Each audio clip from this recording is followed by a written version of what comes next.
A service of KIBMradio.com, the Internet's home for an all old-time radio.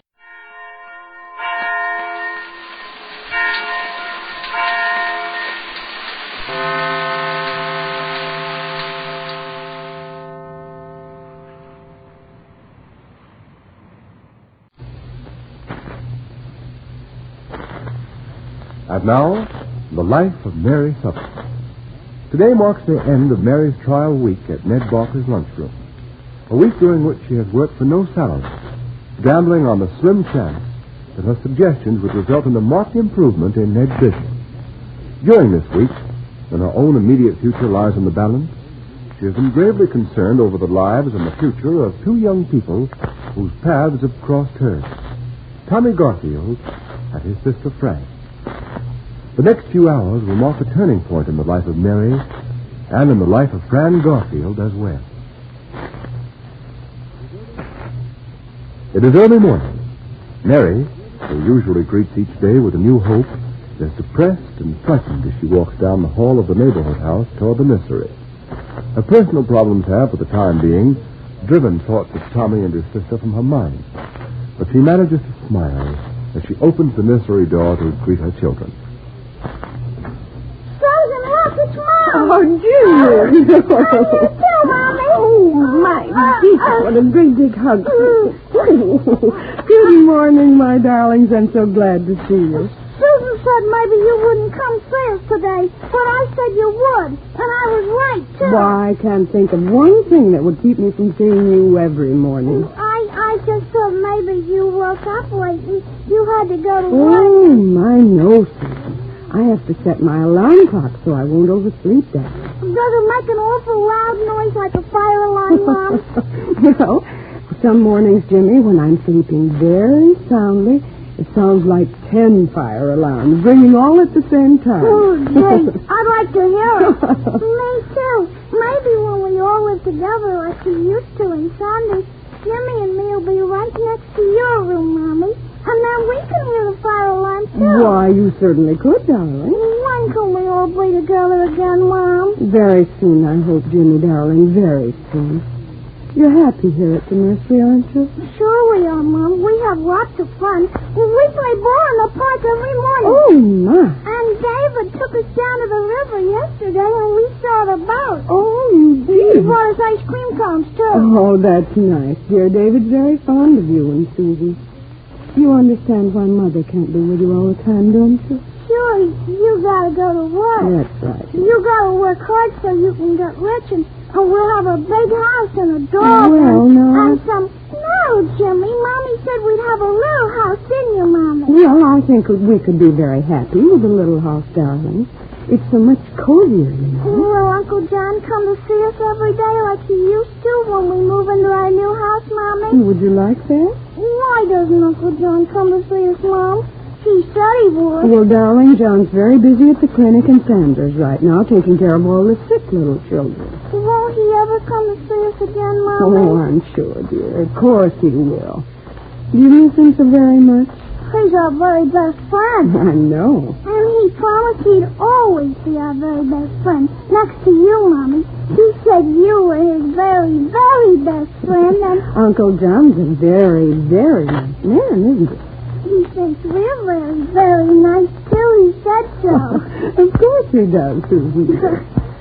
Well, let's go, darling. I can't be late for work. Good morning. Good morning. Well, David. Are you going to take us for another long walk today and buy us ice cream? Susan, dear. Good morning, David. Good morning. Your mother has given me strict orders, Susan. No ice cream till after lunch. That's right. I have a fine idea about a walk we could take this morning. Oh, it's such a beautiful day. I wish I could go with you. I must go to work. Don't go yet, Mommy. Oh, I have to, No, dear. don't go. I wish I didn't have to, Jimmy. Perhaps tomorrow I'll have nothing to do. Is it a holiday, Mommy? Hey, Mary, this is the end of your week at the lunchroom, isn't it? Mm-hmm. Goodbye, Susan, darling. Goodbye. Oh, my. Bye, Jimmy. Bye, Mommy.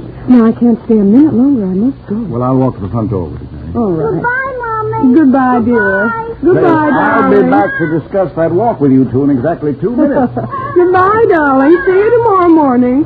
Hey, Mary, dear, you're worrying about your job, aren't you? Children always seem to have a premonition of disaster, don't they?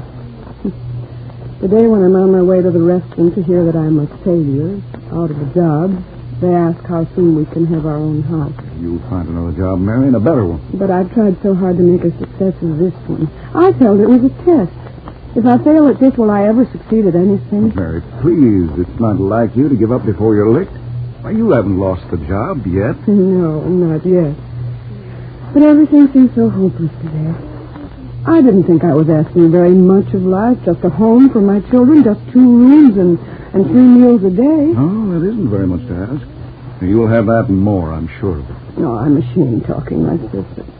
David, I've been a failure at everything. Last night I tried to help Tommy's sister and failed. And Well, you couldn't expect to change her outlook on life overnight. I'm a fine person to try to change anyone's outlook talking like this. Well, there'd be something wrong with you if you didn't let down and get depressed once in a while. You've tried to do too much this week. And I haven't succeeded at anything. Well, feeling sorry for myself isn't going to help, is it? Oh, you're wonderful, Mary. Boy, when I get that low, I don't snap out of it for days. No, I haven't snapped out of it. But I'm not going to walk into that restaurant looking like a lost soul and have Ned Barker feel sorry for it. Well, that's the spirit. I'm going to resign before he has a chance to fire me. And then I'm going to start all over again tomorrow and find a new job. Good. I've just realized that I haven't time to feel sorry for myself. Mr. Barker. Good morning, Mary. I'd like to talk to you, sir. Couldn't you better talk better if you took off your hat and coat? Oh, no, I'm not staying long enough today. Not staying. My week's up today. It was awfully good of you to give me a chance. I'll always be grateful to you for that, but I know I haven't done what I hoped I could do, what I promised. You didn't expect to make me a millionaire in a week, did you? Oh, no, but I did hope I could be some help. I guess I was too ambitious. Well... But I've learned a great deal, and I've enjoyed this week so much. I've enjoyed knowing you. Now, wait. You've been very good to me, but now... Say, you ain't walking out on me. Now I've got used to having you around. Well, I'm leaving. You got another job? No, I'm not leaving because I want to. Oh, please don't think that. Well, then why don't you stick around another week or so? I couldn't pay you much, but... Mr. Barker, you haven't any more money. Your business is no better now than it was last week when I came to you and asked you for a job. I appreciate your asking me to stay, but I just... Even Otto thinks you've made a lot of improvements in the place, Mary. Why, wouldn't be surprised if lots of them tourists stopped there in the summertime. Oh, you can't pay me a salary from now till summer hoping there'll be more business, you know. Hey, look at that. Hmm? That car. Just started past. Hey, slow down and back. Yeah, he's looking at this place. He's coming in. Why, so he is. Well, morning, mister. Good morning.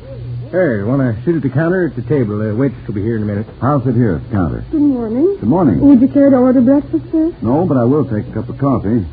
And, I'd like to look at the luncheon menu. The lunch menu? At this time in the morning, it ain't ready yet. Oh, if you'd like something substantial, I recommend the beef goulash. It's one of our specialties. Well, how about a piece of apple pie with your coffee if you're set on having a lunch dish? It's homemade apple pie. No, I'll come back again sometime for lunch. Well, I'll get some coffee for you. The place doesn't look so bad once you get inside. Nice new curtains, green plants, and ivy make a difference, don't they? Yeah. Here's your coffee. Place looks stiff, all right. Clean enough. The walls could stand a little fresh paint. Say, aren't you mighty particular? You always act like this when you're having coffee in the lunchroom? Yeah. Nothing like a coat of paint on the walls and on the front of a building to improve a place. Take a look around. What would a customer think the first time he came in? Say, you sound like Mary did the day she came to look for a job. You tell me, what would he think? He'd think if the food's as bad as the lunchroom looks, he'd better not eat here. Of course, the curtains and all those spots of ivy around the place help, but they're lost unless you do something to the walls. Say, are you a paint salesman? Because if you No, are... I'm not. I represent the National Tourist Bus Company. Oh. Well, you certainly make friends as you go along, don't you? Well, I didn't mean to offend you. I'm sorry. I'm interested because we need a stopping place for lunch and dinner here in Craig's Falls.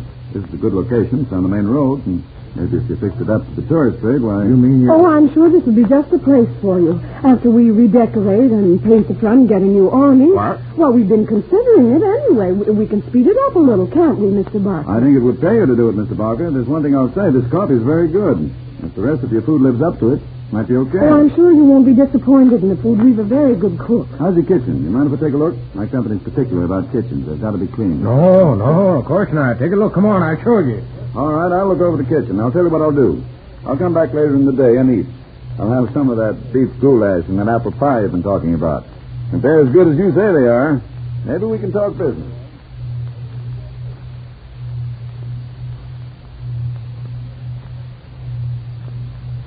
Well, it looks as though Mary's luck has changed.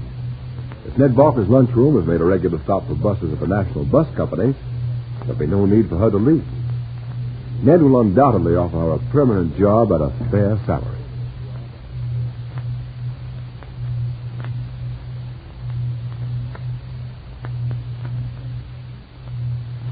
When you think of a tang, you think of a pleasant sensation, don't you? Well, the exclusive tang you feel when you use Ipana with massage is pleasant. But it's a lot more than just pleasant. It means that you're stimulating circulation in those gums of yours. The way a brisk walk on a cold day stimulates the circulation of your body. It means that the blood is coursing through those gums of yours, nourishing those gums, helping to make them firmer, healthier. In other words, helping to protect the very basis of bright, good-looking teeth and the warm, flashing smile that wins friends. So, tonight, brush your teeth, and be sure you do it with Ipana toothpaste. No toothpaste will do a better job of cleaning your teeth than Ipana. Then, massage a little extra Ipana into your gum wall. By taking that second step, that easy but very important step, you help guard the health of your gums, and so the loveliness of your teeth and your smile.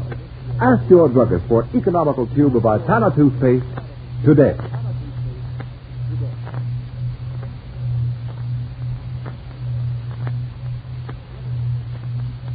Early this morning, Mary was a dejected and frightened young woman. Now, as we leave her, she is filled with hope. Undoubtedly, this stranger is interested in the lunchroom, and Ned Barker knows that Mary's efforts to make the place attractive are responsible. The prospect of a permanent job means renewed hope and self-confidence for Mary, and it means that before long, she will be able to provide a home for her children. Surely David will rejoice with her, or will he? How will he react to this new development? We'll know tomorrow when another episode is presented in the life of Mary Sothern.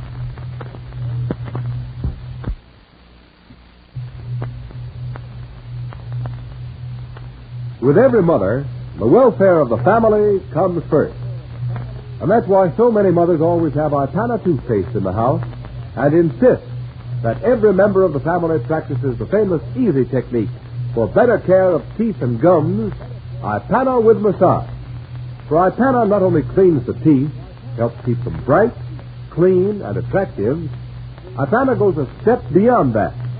Used with massage, it actually helps the health of the gums. And wise mothers know that we must have healthy gums if our teeth are to be bright and our smiles attractive. Now, just one question. Do you use Ipana with massage? Have you taught your family to use Ipana with massage? You can do it in a minute, you know. First, brush your teeth with Ipana. Then, put a little extra Ipana on your fingertip or brush and massage your gums. That stimulates the gums, helps make them firmer, helps protect the very basis of clean, good-looking teeth and a winning smile. Why not get an economical tube of Ipana toothpaste today and show your family this important step on the road to better oral health tonight?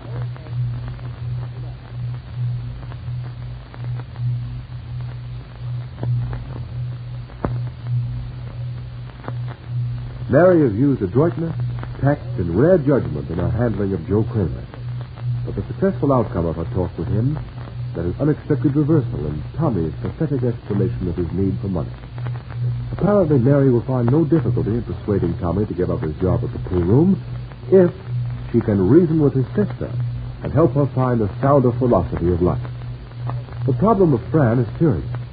It's an old problem, but nonetheless, it's always new with each individual and always tragic. Can Mary help Fran solve it? She'll try tomorrow when another chapter is presented in the life of Mary Sothern.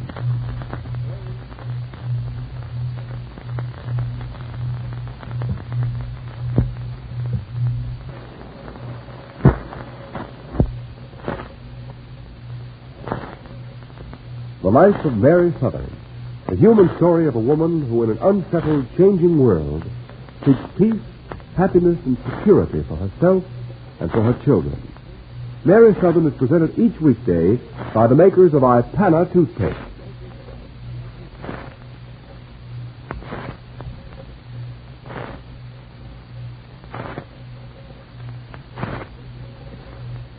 Say you were having your picture taken, and the photographer said, "Now smile, please. A little more smile, please." How would you feel if you had to hesitate about smiling when he said that? Because you felt your teeth were dull and dingy. Don't take a chance on that happening to you. Do something about your smile. Start now to help protect your smile with Ipana and Massage. First, because Ipana helps clean your teeth. Matter of fact, we don't know of any toothpaste that does a better job of making your teeth bright and attractive. But Ipana is no single-track toothpaste. Besides cleaning your teeth, it does something even more important. Listen. Used with Massage, Ipana helps the health of your gums. Did you hear that? Used with Massage, Ipana helps the health of your gums. And I'll tell you why. When you massage your gums with Ipana, you stimulate them. And you can tell you're stimulating them. There's a tingle, a tang distinctive with Ipana that you feel in your gum walls, which indicates that you're stepping up circulation, and so helping to make your gums firmer, healthier, more resistant to oral trouble.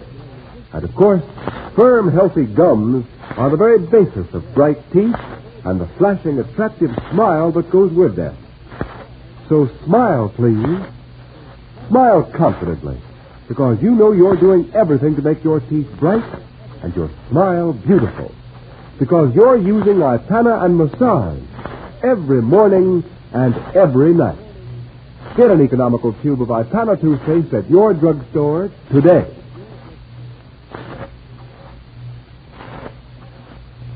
Palmolive Soap, your beauty hope, and Luster Cream Shampoo for soft, glamorous, caressable hair bring you Our Miss Brooks, starring Eve Arden.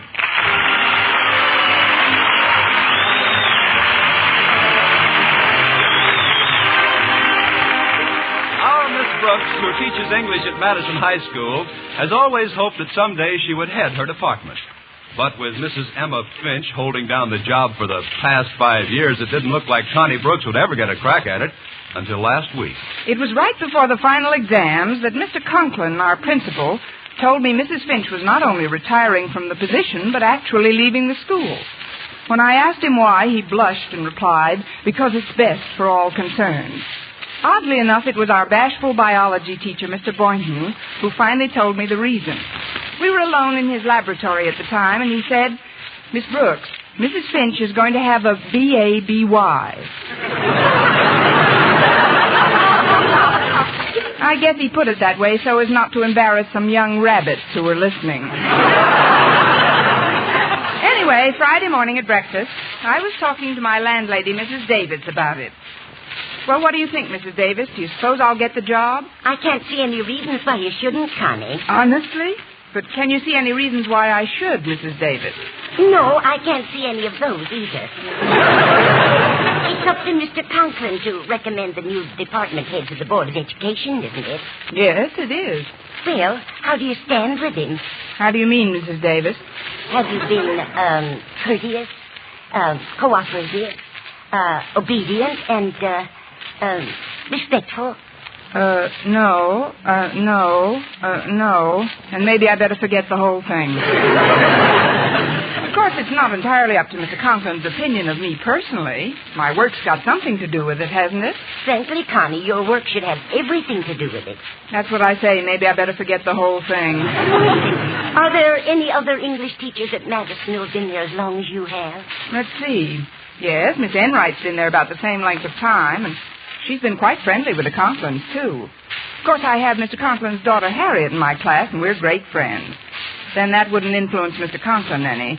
Although Harriet's a pretty good pupil, thank goodness, and her marks have all been exceptionally high. That might count for something with the old... I wonder if he'll make his decision right away. He might leave the position open for a while. I wish I knew. But then there's no sense in brooding about it. I'm either to be head of the department or I'm not to be. Oh, thanks for reminding me, Connie. I must get 2 tickets for Hamlet today.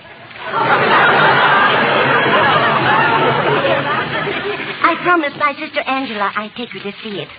Of course, even if I forgot about it, she'd probably never even mention it. She's so absent-minded, poor thing. The older she gets, the more forgetful she is. How old is she now, Mrs. Davis? Who?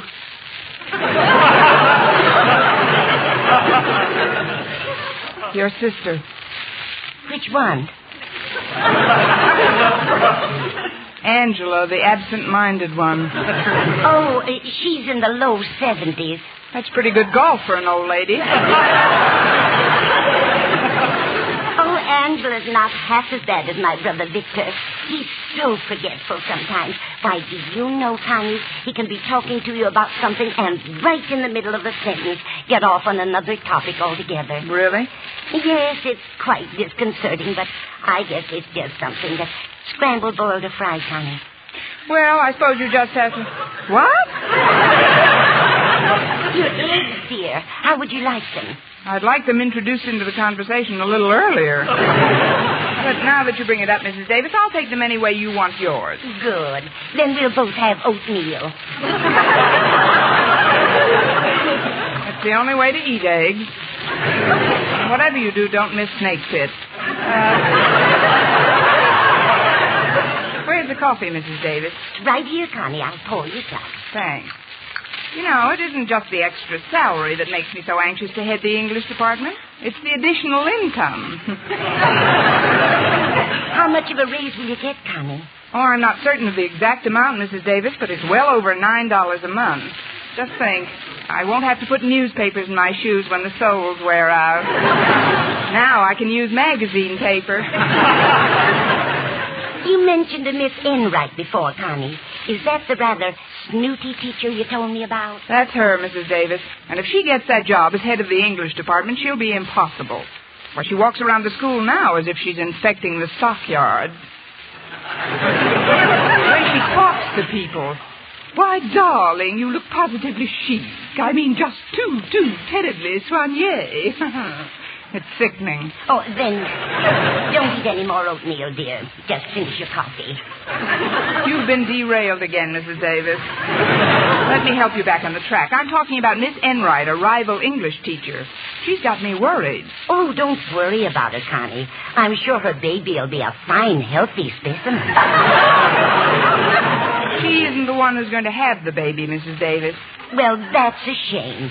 I think the mother should always take care of her own baby, no matter what. It's Mrs. Finch who's having the baby. Who? Mrs. Finch. Oh, well, that's a very nice name for a baby. Now, if you'll excuse me, Connie, I'd better clean up the dishes. All right, Mrs. Davis, you clean up the dishes, and I'll clean up the conversation by myself. I'd help you in the kitchen, but I've got to get ready to go to school. Walter Denton's picking me up any minute. Oh, Walter's such a nice boy. It's a pity he's not a more brilliant student. But I think I know what his trouble is, Connie. Lack of concentration. Concentration? Yes. If he would just concentrate on one subject at a time. You see, he's the kind of a boy who... Well, he's the type that... Connie? Yes? What were we talking about? Walter Denton. Oh, he's picking you up this morning, isn't he? What happened to your car, Connie? You just got it out of the repair shop. I know, Mrs. Davis, but I took it out the night of the big freeze. And? It froze. I did try to warm it up a little. I poured some boiling water into the radiator, but then the engine made the strangest sound. What kind of a sound, Connie? Well, I may be wrong, Mrs. Davis, but I'd swear it said, "Why don't you get yourself a bicycle?"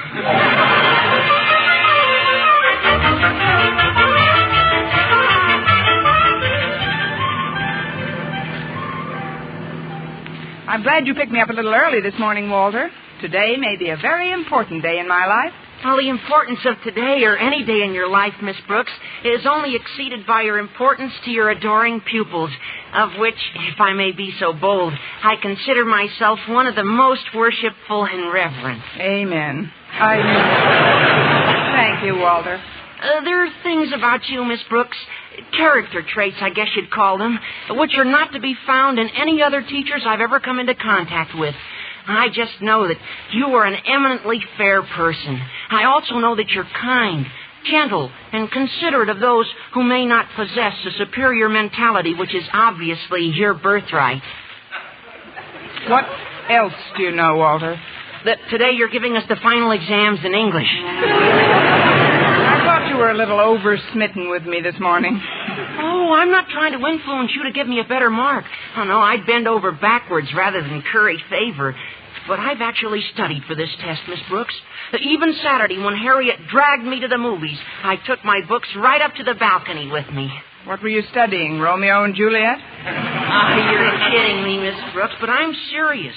I really crammed in that movie. But how could you read in the dark? Oh, it isn't always dark. And they have a 3-minute intermission between pictures. Well, that's plenty of time, especially if you were studying in shorthand. Of course, not knowing exactly what the questions are going to be about makes it a little tougher. Naturally. It's sort of a strain on a student not to know approximately the nature of the questions he should expect. That's true. And just because a student has been fortunate enough to make a personal contact with a teacher whom he not only admires and respects as a person, but whose integrity and honesty as an instructor he holds in such high esteem, is no reason for him to presume that just because he drives her to school faithfully and promptly, she would relinquish just one tiny iota of that integrity and slip him a little advance information about the test. Is it? You're so right, Walter. I knew you'd react that way, Miss Brooks, but I just wouldn't have felt completely honest with myself if I didn't try to chisel a tip or two. Anyway, now that you've dummied up about the tests, maybe we... Excuse me, Walter. Now that I've what? Dummied up. It's a synonym of clammed up. When I don't want anyone to know something about something I know about, I always clam up. And you're the chowderhead who can do it. But, Walter, when I mentioned much earlier in the trip that this was an important day, I wasn't referring to the final exam. You weren't? No, I was thinking of Mrs. Finch. Oh, the head of the English department. The ex-head of the English department, Walter. Mrs. Finch is leaving Madison. Why? Because she's... Mrs. Finch is going to become a mother. Of who?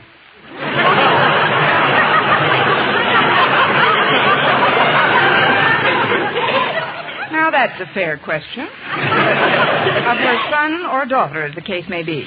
I didn't know Mrs. Finch had any son or daughter. Walter, you're not related to Mrs. Davis, are you? Oh, no. No, of course not. She's just absent-minded. Look, Walter, what concerns me at the moment is whether or not I have a chance to replace Mrs. Finch as head of the department. A chance? Why, you're a standout, Miss Brooks. You've been teaching at Madison long enough to be the principal. I mean, Mr. Conklin should certainly choose you over anybody else. How about Miss Enright? Oh, gee, I forgot about her. Now, she's even older than you are, isn't she? Oh, in point of service, that is. Oh, I'm glad you tagged that on, Walter. Nobody could be older than me in years. Not this morning, anyway. Now, don't you worry about it, Miss Brooks. So why don't you see Mr. Conklin when we get to school and have a little chat with him? You know, turn on the charm, sort of. You mean butter him up? Butter him up? Yes, and don't sound so innocent, Walter. After the job you did on me this morning, you should get a prize from the Dairymen's Association.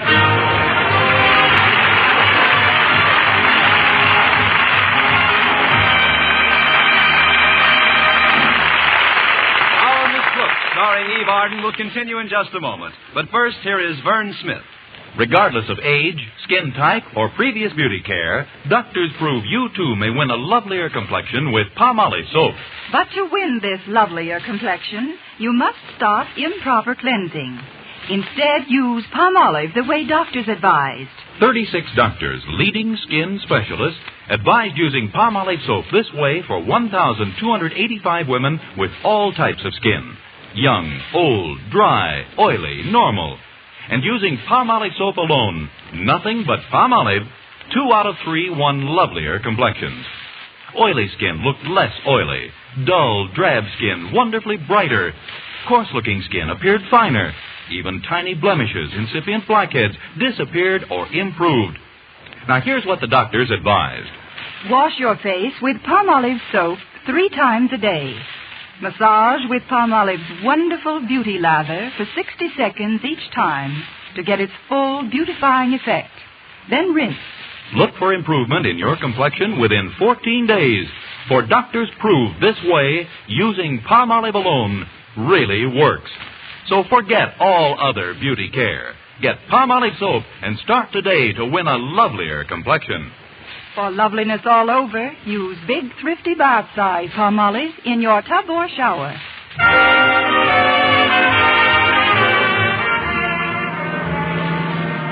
Well, here we are, Miss Brooks. Good old Madison High. You know, every time I look at these hallowed walls, I wish for just one thing. What's that, Walter? I wish I was still home in bed. Especially today with those finals coming up. Gosh, Miss Brooks, isn't there some little suggestions you could make to me so I'd pass the exam, Certainly there is, Walter. Answer the questions correctly. Yeah. Well, you better get off here, Miss Brooks, and I'll go park the car. All right, Walter. Thanks for the lift. And good luck today. Oh, thank you, Miss Brooks. And good luck with Mr. Conklin. Yeah, I'll probably need it. I hope he's in a good mood this morning. Although why this morning should be any better... Miss Brooks. Oh, it's Harriet Conklin. Good morning, Harriet. I wouldn't have interrupted your soliloquy, but you look sort of worried about something. Worried? Me? Whatever gave you that idea? Your complexion. It's not as ruddy as it usually is. Oh, that's just from the new powder base I'm using. It's called Elephant Wallow Gray. Actually, though, I do have something on what's left of my mind, Harriet. It's Mrs. Finch. She's leaving the school. Yes, I know. I heard she was going to have a B.A.B.Y. Who told you? Mr. Boynton. That figures. But, Harriet, as you must know, you've always been one of my favorite pupils. I'm glad you feel that way, Miss Brooks. You're my very favorite teacher. Thanks. I'm very fond of your mother, too. I know. And she's terribly fond of you, Miss Brooks. I'm glad. Then there's your father. Yes, I know. Well, Harriet, do you think that I was going to... Well, that is... Well, what are you trying to ask me, Miss Brooks? Do you think he's warm enough for buttering this morning? At least, do you think I should have a little talk with him in his office? About what? Well, somebody's got to replace Mrs. Finch as head of the English department, and I figured... But of course you'll get it. Is that from the horse's mouth or just rumor? I mean, did you happen to overhear anything that... Look, Harriet, I don't want anybody to intercede for me because of any personal relationship we may have built up between us. What I'm trying to say is, well, I wouldn't want any principal's daughter, not even a clever, bright, pretty, industrious, talented, intelligent one like yourself, to become a fifth column for me. Golly, Miss Brooks, nothing I could say would sway Daddy 1 inch. In fact, Mother and I bend over backwards rather than suggest anything about his duties at school. But I'm so sure you're our next head of the English department that I've even written a little poem about it. Care to hear it? Well, if you don't think it'll put the whammy on me. Jinx anything. To the head of the English department about to be, I present this little tribute to you from me. In class, you're good-tempered and don't fume or fret. And when it comes to our homework, you sure make us perspire. And in the forthcoming exams, whether I'm first or last, my feelings for you will be the same, especially if I've passed. So, Miss Brooks, all hail to the head of the English department about to be. Well, what do you think of it, Miss Brooks? It won't send Carl Sandburg screaming into the hills, Harriet, but it's a lovely sentiment. Now, before I go into your father's lair, office, you tell me what kind of a mood he's in? Frankly, Miss Brooks, it isn't too good. When the newsboy that delivers our paper came around for the money this morning, Daddy bit his head off. Fine. Then he should be too full to take a bite out of me.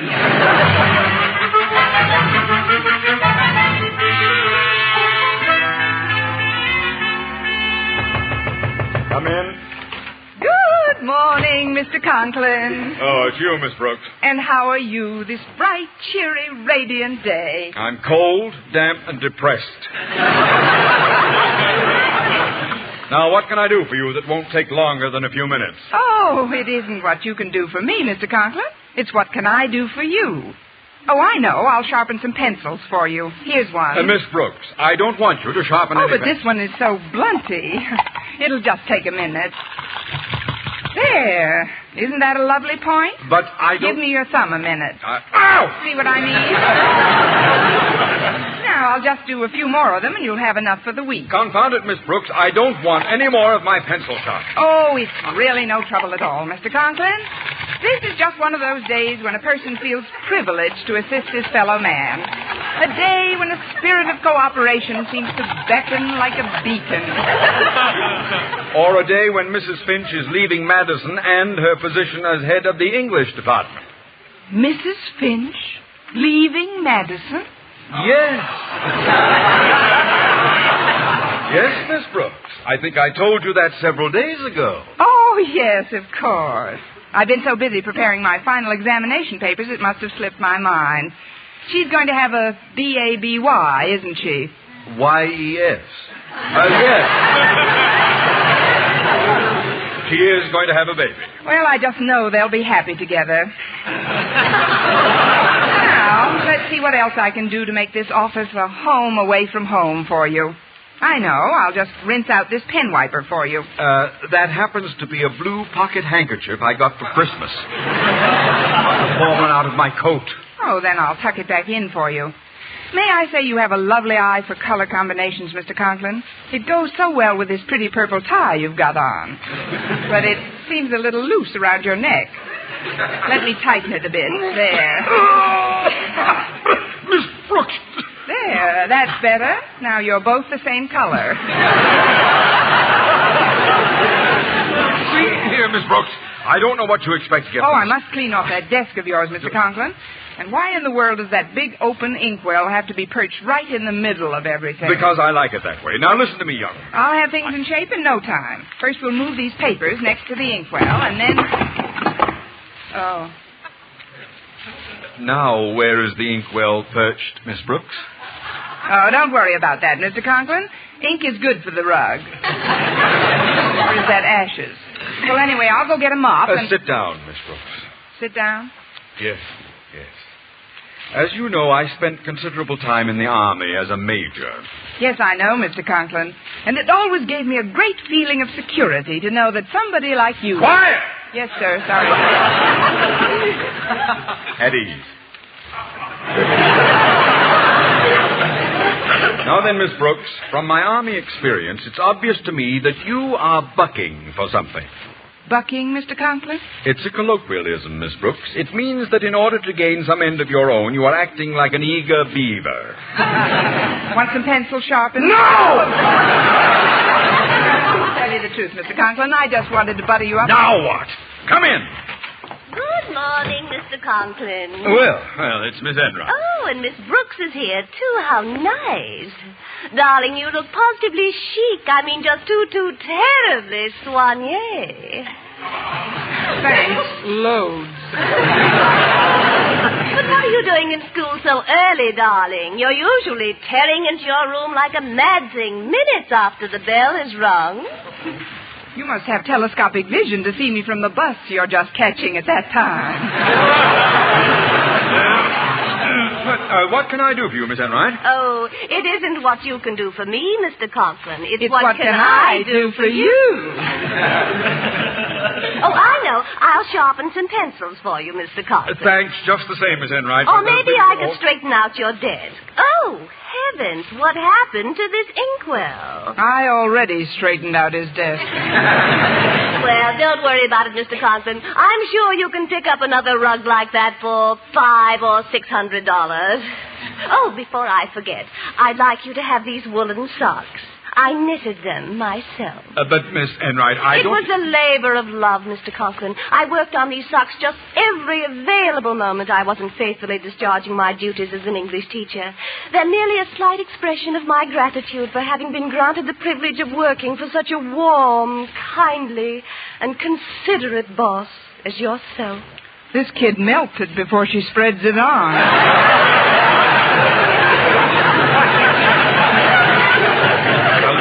Thank you for the thought, Miss Enright, but with Mrs. Finch leaving Madison... Oh, and a number of... is she really? Well, this is a big surprise. It must be. You look even more surprised than you did when we heard about it last Tuesday. That will do, Miss Brooks. Miss Enright, in view of the fact that you are eligible for the position that Mrs. Finch is relinquishing, I feel that I cannot accept this pair of socks. But, Mr. Conklin, whatever shall I do with them? You can give one to Mrs. Finch's baby. It'll make a nice sleeping bag for him. I think you should know, ladies, that my selection will be based largely upon the results your students achieve in their final exams this morning.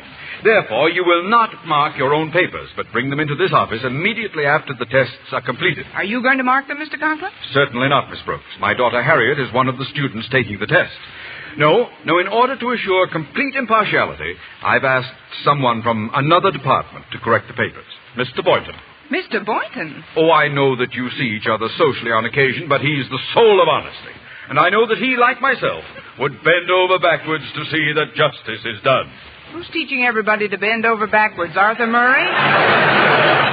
Well, I don't think this arrangement is completely fair, Mr. Conklin. I never see Mr. Boynton. Well, if it'll make you feel any better, Miss Enright, I'm not going to see him again either, until lunch.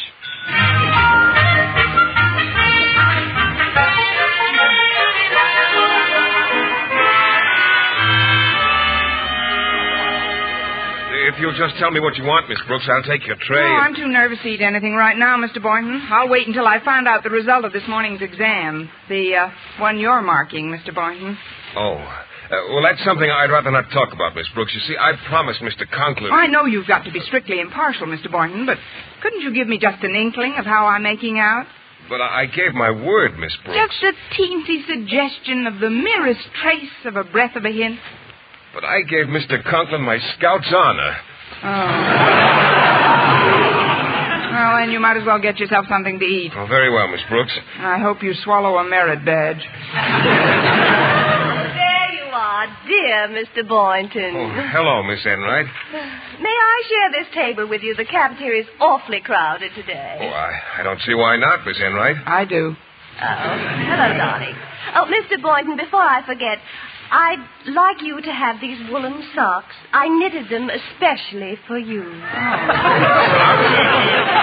I don't think I should, Miss Enright. You see, I'm still judging your examination papers, but, well, thanks just the same. Now, if you'll tell me what you'd like to eat. Well, let me see. Oh, I see they have turkey today. Would you get me a drumstick, Mr. Boynton? Why don't you get 2 drumsticks and put the socks on them?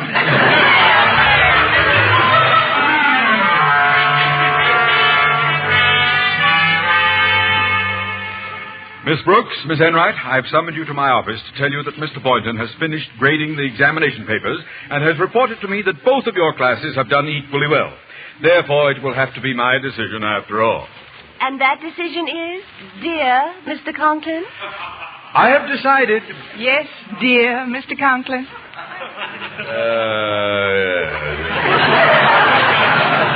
I have decided that for the coming fiscal year, I shall save the Board of Education exactly $9.85 per month. There will be no head of the English department in this school. Why, darling, what in the world are you doing? Just breaking some of the pencils I sharpened this morning.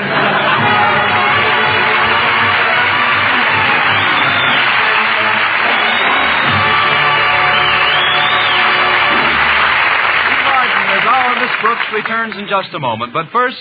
Dream girl, beautiful luster cream girl. Tonight, show him how much lovelier your hair can look after a Luster Cream shampoo. Only Luster Cream brings you K-Dumat's magic formula blend of secret ingredients plus gentle lanolin. Gives loveliness lather even in hardest water. Glamorizes your hair as you wash it. Luster Cream, not a soap, not a liquid, but a dainty cream shampoo. Leaves hair fragrantly clean, free of loose dandruff, glistening with sheen. Soft, manageable, gives new beauty to all hairdos or permanents. 4-ounce jar, $1. Smaller sizes, either tubes or jars.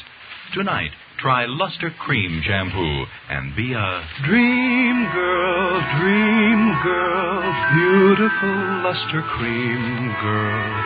You owe your crowning glory to a Luster Cream shampoo. And now, once again, here is our Miss Brooks. Well, I was a little depressed about not getting the job as head of the English department, but I perked up the following night when Mr. Boynton came by and took me to the movies. As we got to the theater, he stepped up to the box office. 2 tickets, please. Here, Mr. Boynton, let me buy my own ticket. Why, Miss Brooks, I wouldn't think of it. Well, that's very nice. You can pay me for yours when we get inside. Thank you, and good night, Diamond Jim Boynton.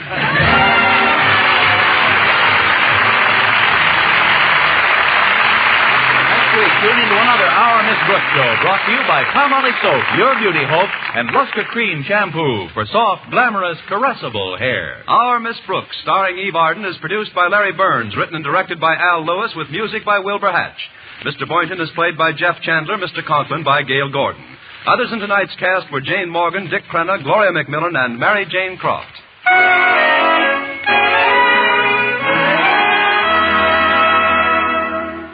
Here's good shaving news. 3 men out of every 4 can get more comfortable, actually smoother shaves with Palmolive Brushless Shaving Cream. This is not just a claim. Here's the proof. 1,297 men tried the Palmolive Brushless way to shave described on the tube. And no matter how they shaved before, 3 men out of every 4 got more comfortable, actually smoother shaves. Try Palmolive Brushless yourself. See if you don't get more comfortable, actually smoother shaves the proved Palmolive Brushless way. Here is an important message that concerns all of us. Last year, 26,000 children were stricken by infantile paralysis. All of us can help fight infantile paralysis by joining the March of Dimes now. Send your dimes and dollars to your local March of Dimes headquarters. Don't put it off. Join the March of Dimes today. For mystery liberally sprinkled with laughs, listen to Mr. and Mrs. North, the exciting, fun-packed adventures of an amateur detective and his beautiful wife. Tune in Tuesday evenings over most of these same stations. And be with us again next week at the same time for another comedy episode of Our Miss Brooks. Bob Lamont speaking. This is CBS, the Columbia Broadcasting System.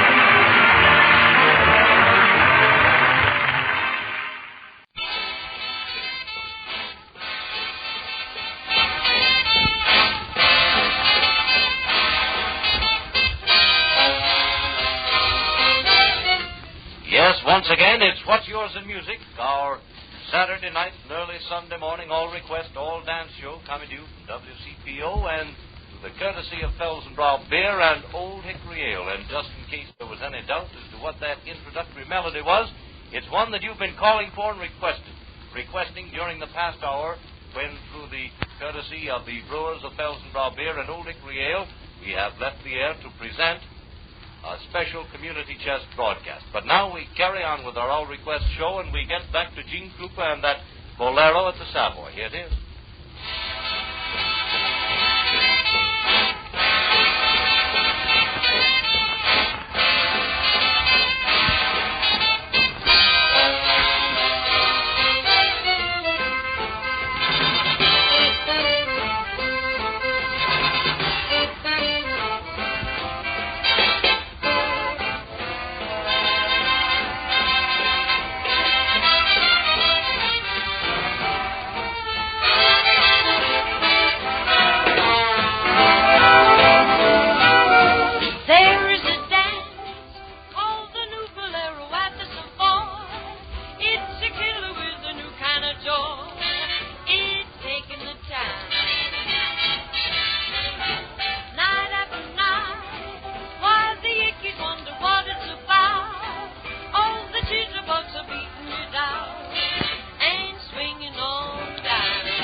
in St. Louis.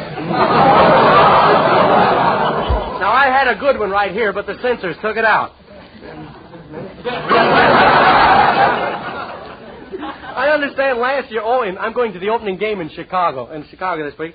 I understand that last year when Mayor Kelly threw out the first ball, the audience applauded so loud that he wanted to pitch the whole game. I had to laugh there myself. I knew what was coming. But I've been up here batting long enough to get a base on ball, so I'll let Phil Davis, and Red Foley really hit out a home run. Go on, boys.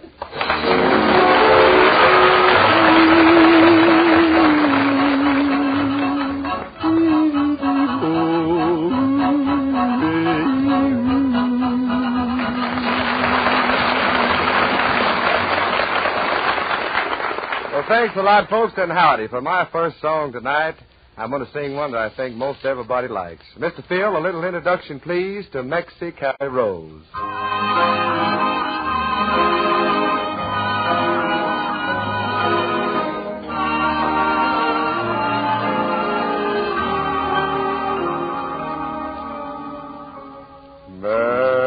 Mexicali Rose, stop crying.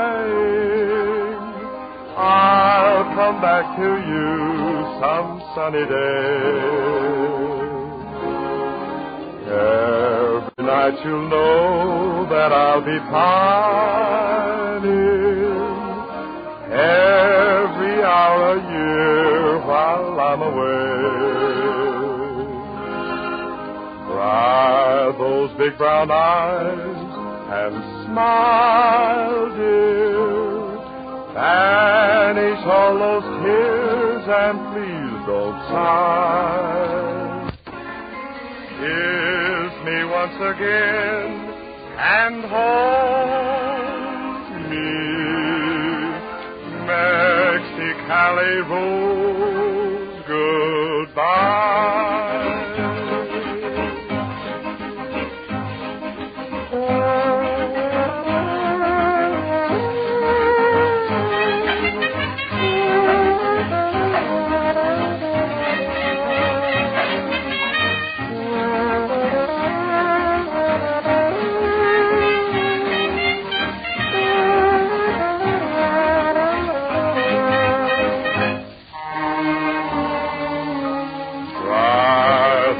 Brown eyes and smile, dear.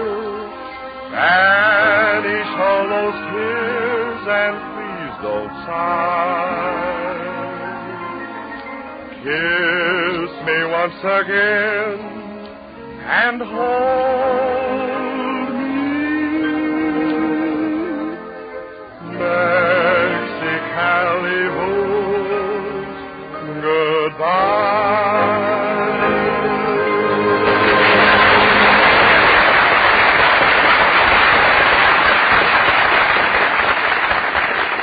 Friends, we're living in the age of accomplishment. Things that were once considered seemingly impossible are being accomplished every day. Just look about you. Look at the airplane, the radio, things we thought miracles, now taken for granted. And the same is true in the cigarette field. Once smokers thought it impossible to get a quality cigarette that sold for only 10 cents for a full pack of 20. But once again, the seemingly impossible has been accomplished. This time in Avalon cigarettes. Try a pack of Avalons and prove it to yourself. They're 100% union-made from a matchless blend of the world's finest Turkish and domestic tobaccos with a quality that will really please you. Yes, an exclusive quality that can't be surpassed. That's why you'd never guess they cost you less. Only 10 cents. Yes, only 10 cents plus any city or state tax. Never has a price so low but more high quality in a cigarette. Give Avalons a trial. Why not make it tonight?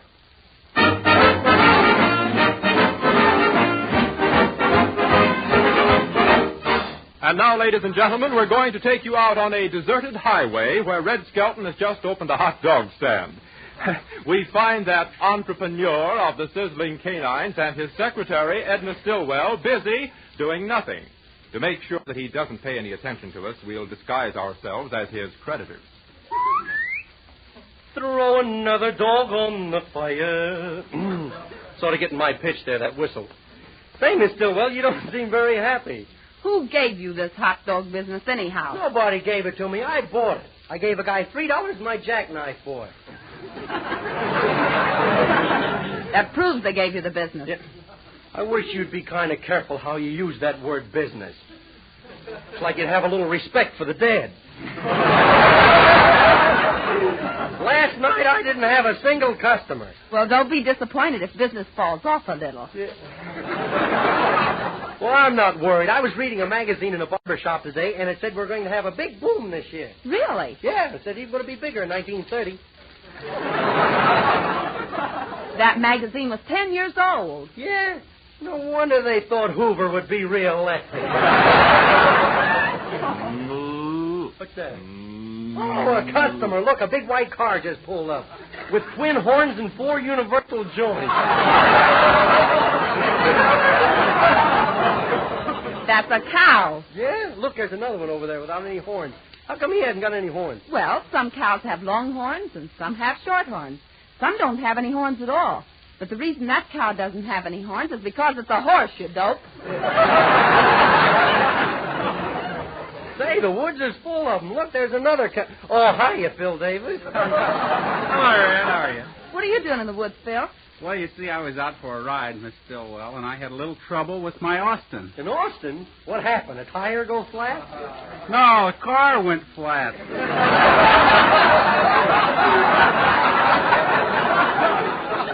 Want something to eat, Phil? Not me. I've got a soldier stomach. Everything I eat goes to the front.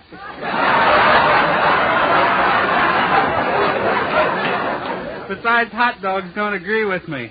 Yeah, but these are streamlined. Why, they digest so fast you have to take the bicarbonate of soda first.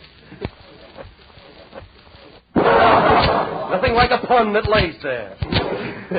Say, you better eat something, Phil. It's a long way into town. Well, I don't mind the long walk. The only thing that embarrasses me is the hitchhiker's stunning ride.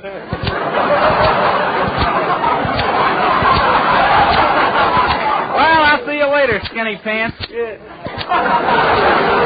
Skinny pants? So long, Phil. Guy calling me skinny pants. You know, I could really branch out in business, though, if I was Phil Davis. How's that? Look, ain't he got a corporation in the back of him? Run for your life, the dam's busted. Boy, I'm cold. Chill to the bone. Chill to the bone? Yeah. Well, put your hat on. Yeah. That's a fine way to talk to the man who'd face death for you. You'd face death for me. Sure. How come you didn't do anything when that snake jumped at me yesterday? He wasn't dead, was he? But I really fight for you, though. Look at the muscle in my arm. Muscle? Yeah. Looks like macaroni with veins.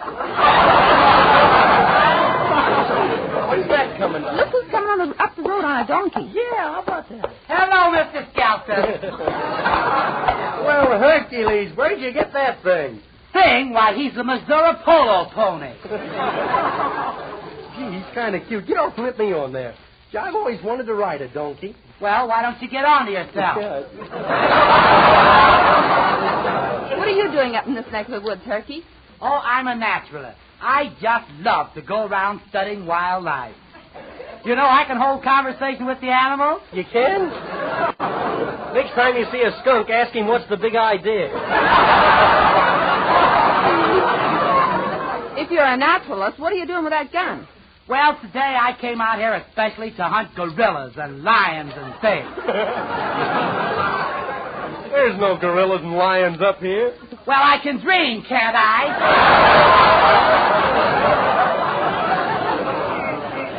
How come you aren't wearing any shoes, Herky? Well, you see, when I go out in the woods, I never wear shoes. No? Walking through the grass just tickles me to death.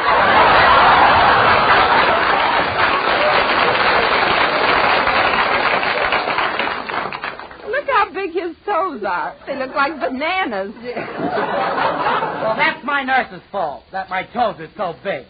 She played This Little Piggy Went to Market till I was 10 years old. My, those hot dogs smell good. I haven't got any money with me, but they sure do make my mouth water. They do? Give the guy a blotter. Oh, give him a hot dog. Okay, I'll give you one if you let me ride that donkey. Well, all right, but you're kind of big. So don't walk in front of him. If he sees what he's carrying around for a measly hot dog, he'll throw a fit. Well, I must be going now, Mr. Skelton. It looks like rain, and I left some things on the line.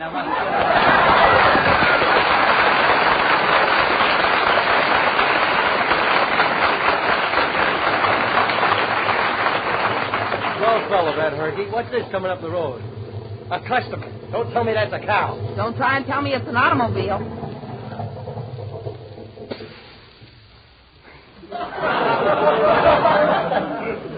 Mr. Skelton, I believe. You got a very funny laugh, fella. Sort of like an idiot. Say, you're just the guy I've been looking for, too. And this is your secretary, I believe. Haven't I seen your face before? Well, I usually carry it around with me. Listen, fella, I got a bone to pick with you. Do these hot dogs have pedigrees? Oh, certainly. They're all registered at the Kennel Club. Yes. Hey, don't you hear me talking to you? Yes, don't you see me ignoring you? Hey, come here, Miss Stillwell. That's the guy that sold me this place. Look, we'll make him think business is real good and he'll buy it back, huh? Okay. Okay. Well, sir, we really are doing business here. No kidding. We really are. Say, Miss Stillwell, you better order about 50 more pounds of hot dogs. That sounds like a lot of baloney. Yes. That settles it, brother. When you sold me this place, you took me. But, Mr. Skelton, I have something to tell you. You ain't telling me nothing. I want my... Oh, my voice is changing. I want my $3 and my jackknife. Very well, here you are, but I'm afraid you're going to regret this, Mr. Skelton. Thanks, but what makes you think I'm going to regret it? Well, the government is going to build a monument on this spot, and they're willing to pay $5,000 for it. You give me back my property, you claim jumper, you...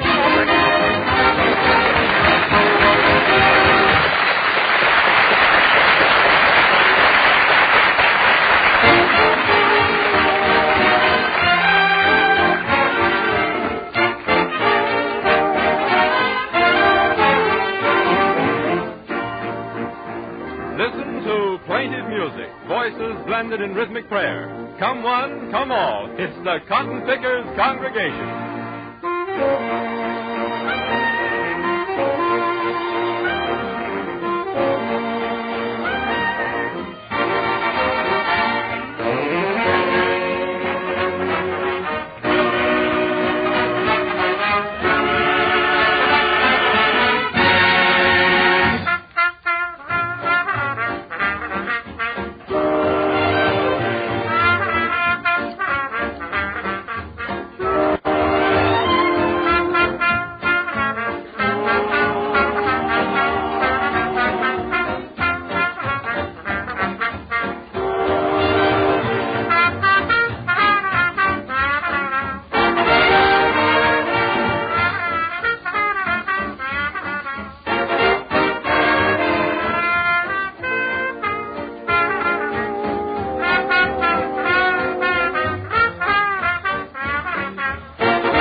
Friends, do you like surprises? I mean those pleasant surprises? Well, the first time you try Avalon... Hey, wait a minute, Del. How come you're telling the folks about Avalons tonight? Say, I'm glad you asked me, Red. I forgot to mention that Peter Grant can't be here tonight, so Well, how come he didn't ask me to make it? Well, he thinks I know more about Avalons than you do, Red. Oh, he does, does he? Okay, I'll see how much you know about Avalons. Okay. How much less do Avalons cost than other popular price brands? Only 10 cents per pack plus any city or state tax. I'll get you on this one. Why are Avalon superior quality cigarettes? Well, because they're, I got you. Now, come on. Avalon cigarettes are superior quality because they're 100% union-made from the world's choicest Turkish and domestic tobaccos. And they're... blended together, Junior, to give you... To give you a delightfully mild, thoroughly enjoyable, extra smooth smoke. And you'd never guess they cost you less. Next time, ask for Avalons... And don't forget your change. There now, you satisfied, Skelton? All right, I know when I'm licked.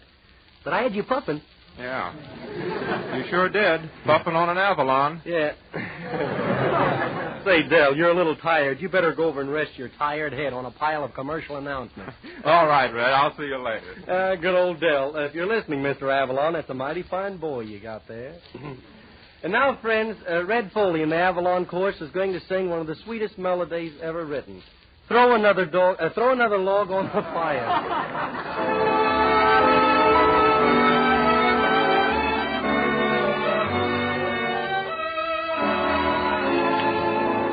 Throw another log on the fire.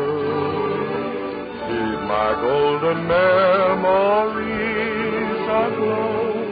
I don't see the face of my loved one when the logs are burning low. Throw another log on the fire. Bring back all the sweetest days I know, when our hearts were young in the springtime, and her love was mine alone. Now there's nothing left but the embers. Springtime seems so long ago. Throw another log on the fire. Keep my golden memories aglow. Throw another log on the fire. Keep my golden memories aglow. I don't see the face of my loved one when the loves are burning low. Now there's nothing left but the embers. Springtime seems so long ago. Throw another log on the fire. Keep my golden memories aglow.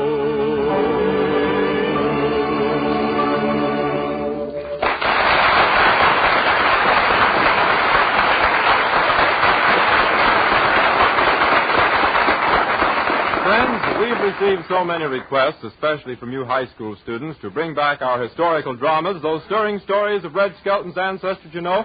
Well, Red says he's happy about the whole thing, and if you can take it, he can give it. So tonight we turn back the pages of history to show you how a Skelton discovered America. Well, Mr. Skelton, I, for one, don't believe that stuff about your ancestors discovering America. Oh, no, you ask Del King. Sure, I know all about Christopher Columbus, Skelton. Hey, Del, not Columbus. Leif Erikson, Skelton. Oh, gee whiz, I'm sorry. Yes, I know all about Leif Erikson Skelton, the Viking who discovered America. Shall I set the scene? Okay, Del. Okay, Red. Okay, Phil.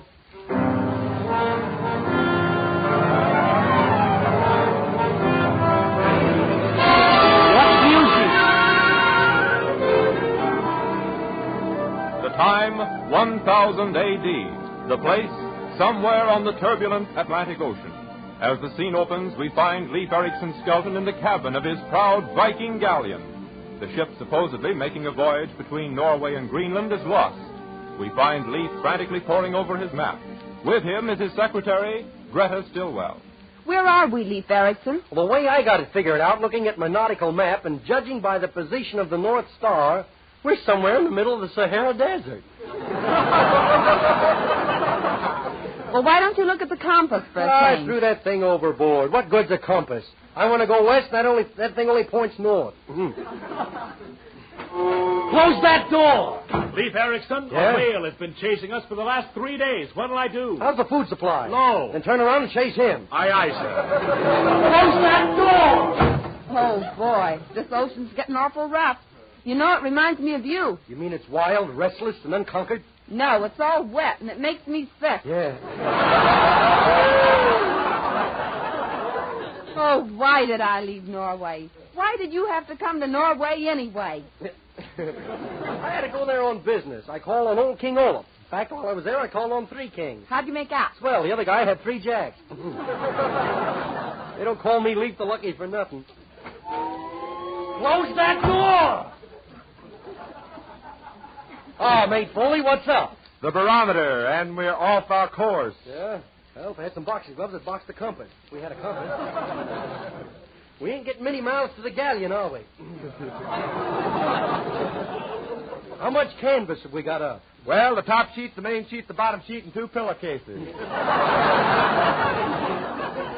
Well, the sails ain't enough. Get those guys in the galley rowing. But we're lost. Where will they row to? Well, what's that over there? That's the horizon. We'll row for that. It's better than nothing.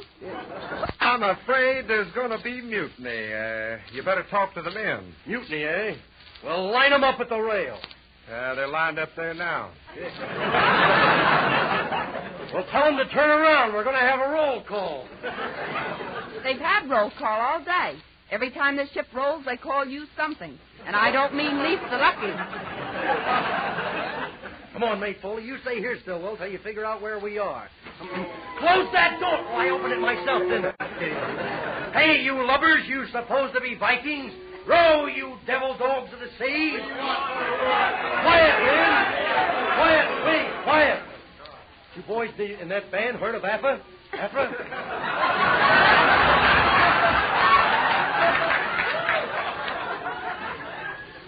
Only the cast reads these lines. You want food, eh? Okay. We're almost up to that whale. Hand me that harpoon. I'm going to lean over the rail and get him now. Hold me tight. Don't let me go now. Hold tight. Hold tight. Footy-yak-a-sack. You haven't seen... Shucks, I missed him. Lover, come back to me. Hey, Mr. Skelton, I just figured it out. Land's only a mile away. What direction? Straight down. Well, that settles it. I'm taking over here. That's mutiny, ain't it? Yeah, that's mutiny. Well, we cleared that up in a hurry. And we're making you walk the plank. You wouldn't dare. That usually got a laugh. What happened? I'll put you in irons, all of you. Do you hear me? I'll iron you. In fact, I'll wash and iron you. Land ahoy! Land ahoy! I hoyed you the first time. I wonder what strange land this is. Say, I don't know. Hey, look.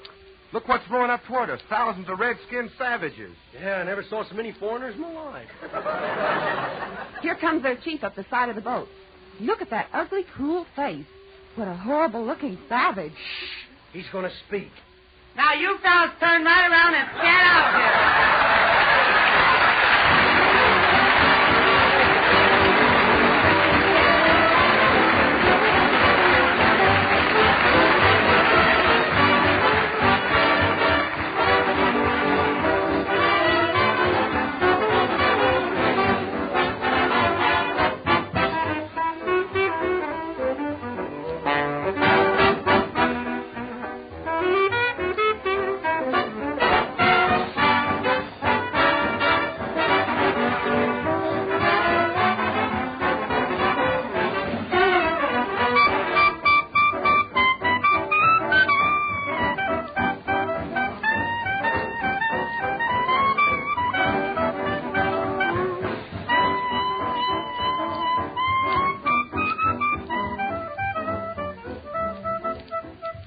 Well, friends, that's all the time we have on the network tonight, and we do hope that through the week you'll remember when you ask for Avalon cigarettes. Don't forget your change. Yes, Avalon cigarettes, dear friends, cost several cents less than others. You too can save this difference like all of us Avalon brothers. Each pack is wrapped in cellophane, each pack is union made. No wonder folks from coast to coast say Avalon's lead the parade. So why not always travel on with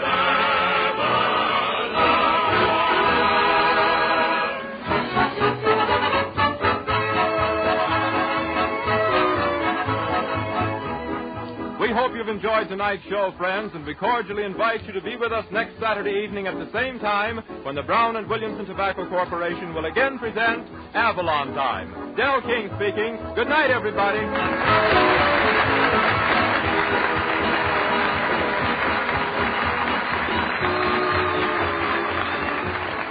Avalon Time originated in the studios of the Nation Station and has reached you through the National Broadcasting Company. Ladies and gentlemen, the secret word tonight is foot. F-O-O-T. Really? You'll bet your life.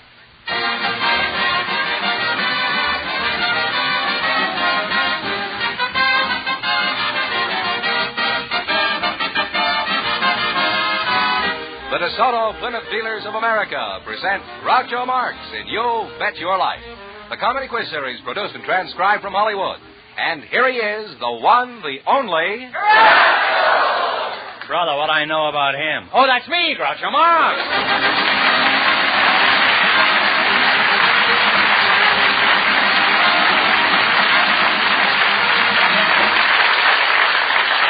Thank you. Well, here I am again with $2,500 for one of our couples. George Fenneman, who's supposed to try for it? We invited some locksmiths and some dynamite experts to the program, and just before we went on the air, our studio audience selected locksmith Robert Eads and dynamiter Robert Crabtree. And here they are. Gentlemen, meet Groucho Marx. Welcome, boys, for the DeSoto Plymouth Dealers. And if you say the secret word, you'll divide $100 between you. It's a common word, something you always have with you. A locksmith and a dynamiter, eh? Mr. Dynamite, Bob Crabtree, is that right? Yes, sir, that's right. What kind of a name is that? English? That's right. It's not an uncommon name, is it? Well, not as uncommon as Marx.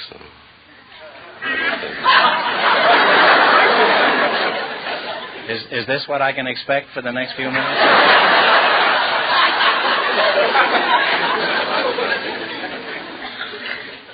You're the dynamite man, huh? That's correct. Have you got any with you? No, we don't generally carry it with us. That's good. At least we can count on you to stay with us for the whole show. Huh? Where are you from, Mr. Crabtree? Oh, I was born in Reno, Nevada. Well, how did you come by train, or were you blown out of town? Right? Where do you work, Mr. Crabtree? Oh, I work for the Hercules Powder Company here in Los Angeles. And Mr. Locksmith, what is your name? Eads? Where'd you go to school? Did you go to Yale? I went to Fairfax. You went to Fairfax? Yeah. Oh, Beatrice, or... where do you work, Mr. Downtown. I own my own business, Speedo Key Service. The Speedo Key Service? What does that mean? That means speed and service. Have you ever been locked out at home? Yes, I have. He's got nice business, this fella, huh? And he getting his own house. Why? What happened? I just lost the keys. Now, what kind of jobs are most common in your business? Oh, opening cars, opening homes, opening automobiles, homes, offices, changing combinations, general repairs, installations. I change my combinations about 3 times a week, huh? I change them more often, but I have to wash them myself. Huh? If you think my combinations are washed out, you should see me around 8 o'clock in the morning. How do you change the combination of a lock? By the rearrangement of the tumblers or the replacement. What do you mean, tumblers? You mean they have midget acrobats inside? What are tumblers?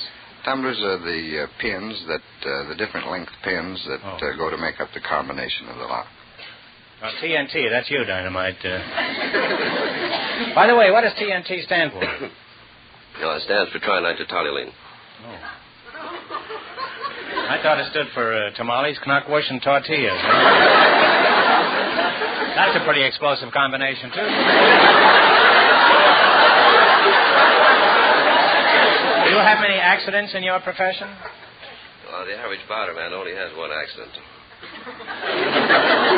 That's the most conclusive statement I ever heard. What would happen if you accidentally dropped a stick of dynamite? Well, probably nothing. However, we don't recommend dropping any dynamite. Why not? Well, in the first place, it's made to explode, and we treat it as such. What happens if somebody drops a stick of dynamite? Would he be fired? He probably wouldn't be fired. Well, you mean if you could find him? If we could find him. Well, I've learned a lot about locks and dynamite.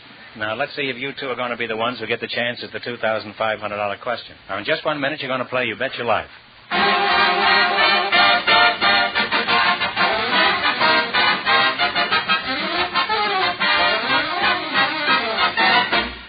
And now, an important bulletin from the DeSoto Plymouth Dealers of America. Quote, here's good news for the many thousands who are waiting for a new DeSoto or a new Plymouth.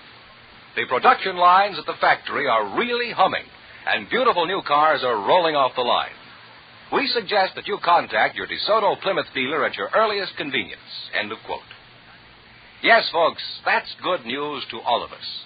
More and more people will now experience the thrill of driving a DeSoto, the car that lets you drive without shifting. So be sure to see your DeSoto Plymouth dealer.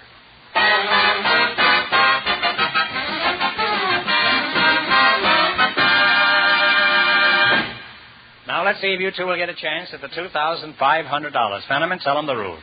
Each of our three couples has $20. They bet as much of that 20 as they want on each of 4 questions.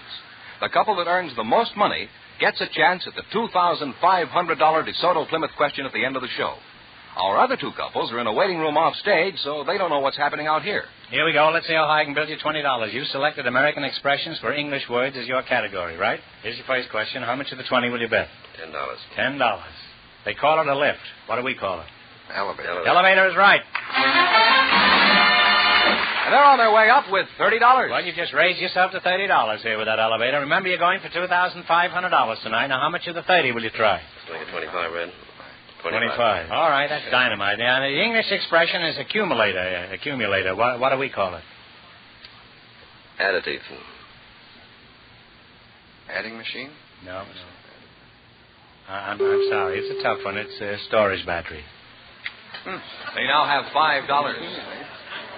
Here's your third question. How much of the $5 will you bet? $4.95. $4.95. The English expression is tram. What is our expression?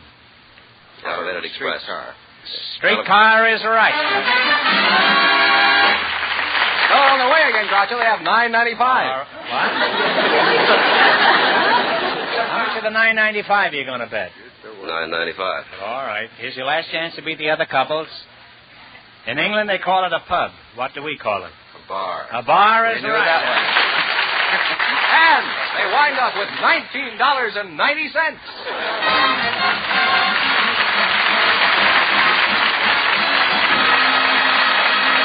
Thanks and good luck from the DeSoto Plymouth dealers. Now, don't go away. You may get a chance at the big question. Groucho, the secret word is still foot. Foot, huh? Which one, George? It doesn't matter. It does to me, huh? Perhaps our next couple will say it, too. We asked for volunteers from the audience who had interesting stories. Just before we went on the air, Mr. Harold Price and Mrs. Florence Schwartz were chosen. And here they are. Folks, meet Groucho Marx. Welcome to You Bet Your Life, youngsters. And if you say the secret word, you'll divide $100 between you. It's a common word, something you always have with you. Harold Price, eh? That's right. Well, I'm happy to see that you came down to the program tonight. I'm always glad to see a price come down. Harold, what sort of work do you do? I'm a fry cook. Fry cook. I always thought cooks were hard-boiled. Where do you work right now? At the Greasy Skillet? No, well, I came out here from Buffalo, New York, and going to get something pretty quick now. I'm going to get work right away. In other words, you're unemployed, is that? Well, I'm unemployed. Did you quit or did you get fired? Well, got fired, I guess. When will you know?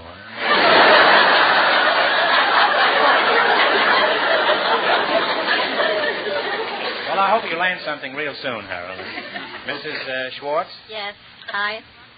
Where are you from? Are you from Florence? I'm from New York City, the Lower East Side. The Lower East Side. Mm-hmm. Penniman says you two have had some interesting experiences. Mrs. Schwartz, what's happened to you?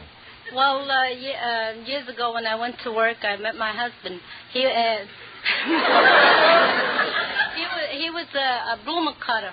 He was a... He was a bloomer cutter, did you say? We worked for South. Not so fast. Were you a bloomer girl at the time? No, I was much thinner, and these were, you had to make work for South Stouts, and I only weighed 105 at the time.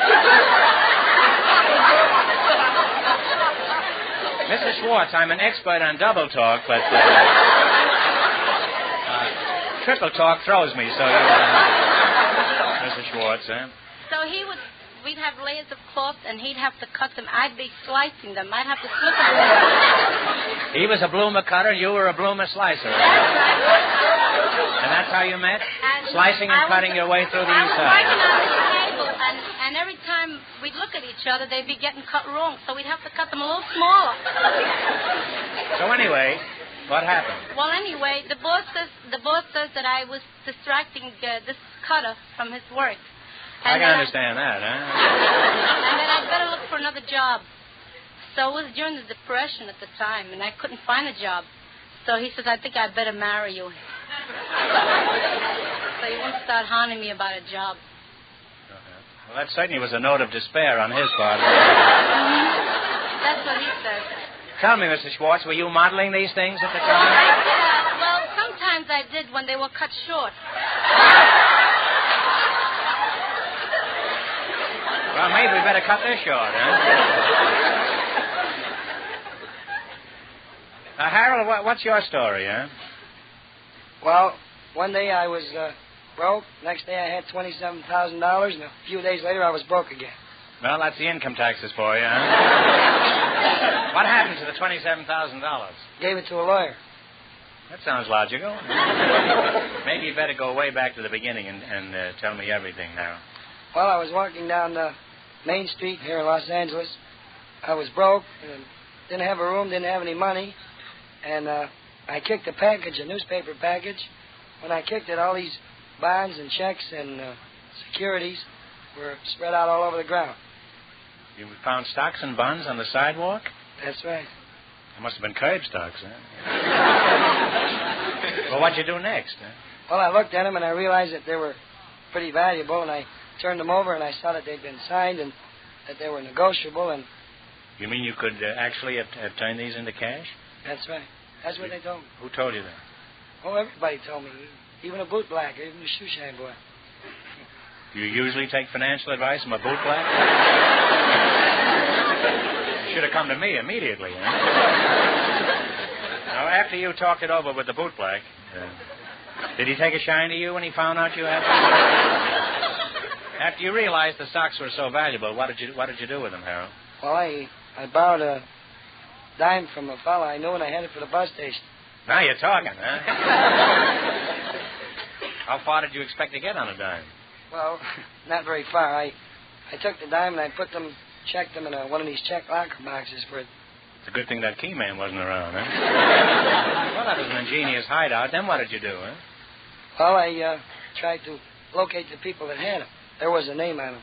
Yeah, so? Didn't have any money, so I went to a blood bank, sold a pint of blood, got $4 for it, and I started phoning everybody in the phone book by the name of the owners of the stocks and bonds. And? Well, I couldn't locate them, so I took them to the Los Angeles Times in the hope that the newspaper would find the owners for them. Well, you're a very honest man, huh?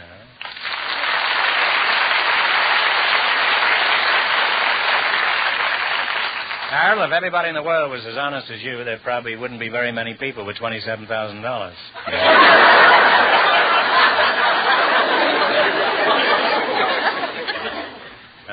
When the owner of the stocks was identified, did you get a big reward, Harold? Well, I got this suit here, $50 suit, and $25 in cash. What else did you get? Well, I had a lot of other interesting things happen to me. I had quite a few offers for jobs. One woman called up and said she was 28 years old and considered quite pretty and that I looked a lot like her ex-husband. She thought I was cute and that he was a rat.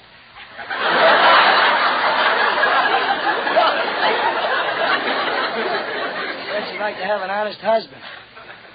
Well, you'd have been provided with cheese anyhow. Well, what are your plans for the future? Which of the jobs are you going to take, Harold? Well, I'm going to take whichever one has the most security and the most promising future, whatever it is. Well, you better marry the girl whose husband was a rat.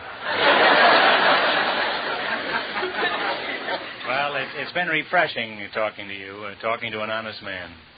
I rarely encounter one. Now, let's see how well you two can make out in the battle for the $2,500.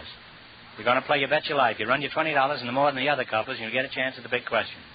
I can't tell you how much our first couple won, but Fenneman is off stage to remind our listeners. The locksmith and the dynamiter won $19.90. Let's see how high you can bet your $20. You selected stars of current movies as your category. Is that correct? That's right. Here's your first question. How much of the 20 will you risk? $10. $10. Who's the male lead in Chain Lightning? Humphrey Bogart. Humphrey Bogart. Groucho, good start with $30, Groucho. Remember, you're going for $2,500 tonight. Now you have $30. How much are you going to try? 15. 15. Who is the leading man in Francis? What's his name there? Donald O'Connor. Donald O'Connor is right.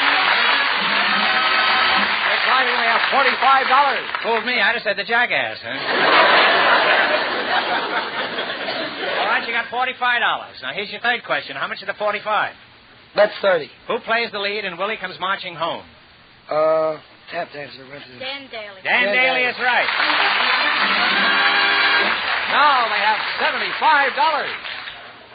Okay, now you got $75. Now, how much are you going to bet? Now, talk it over, kids. Bet 50, I'd say. Bet it all. Who plays the young man with a horn? Wait a minute. Kirk Douglas. Right, The grand total of $150.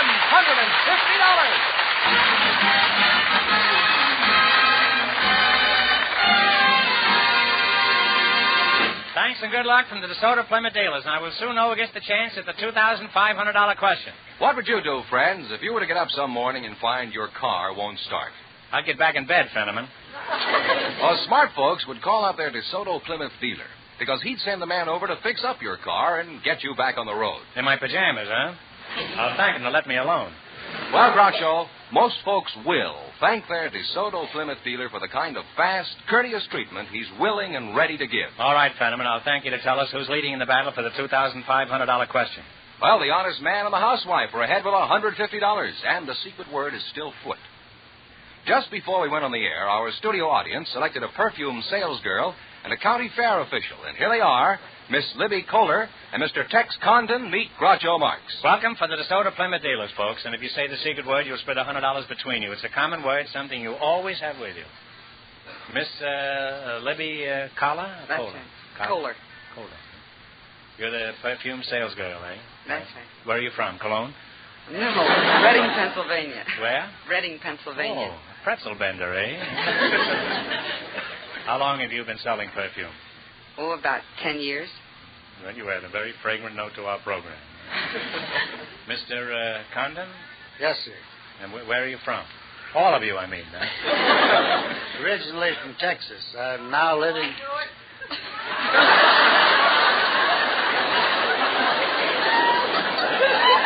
This lady in the front row knew it because she used to be a panhandler.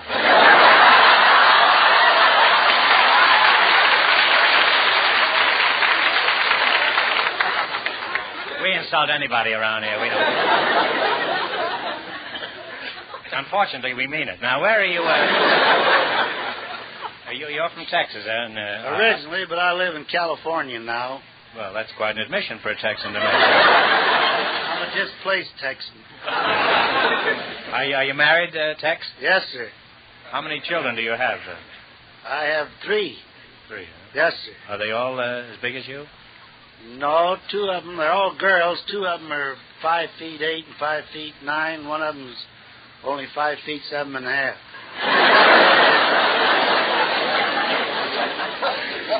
She's probably from Oklahoma, right? Miss Kohler, are you married? No, sir. You sell perfume? You haven't trapped anybody yet, huh? What kind of perfume do you sell? Repulsive number 5? I always get a kick out of the names you people choose for your products. What are some of the scents you sell? Well, voodoo, taboo, shocking, white shoulders.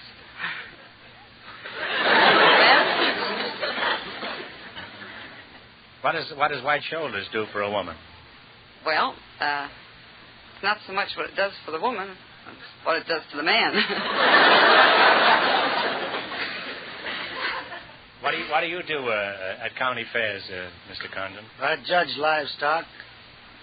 Judge, I'll be big about this thing. The air is all yours, huh? Well, let's see how good you are. Let me hear you judge me. Go ahead and be sure to notice all my fine points. Well, what are you?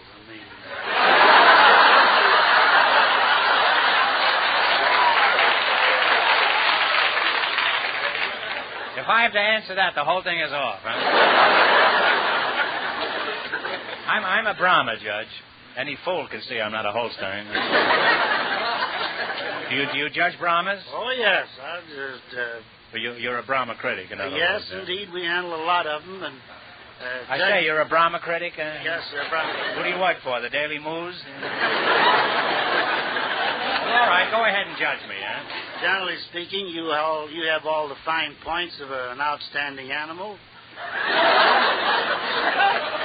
You have a very well-shaped head. You have... For what? Well, for a good Brahma. You have fair shoulders, but I'd say they could be a little thicker, a little fuller, your shoulders.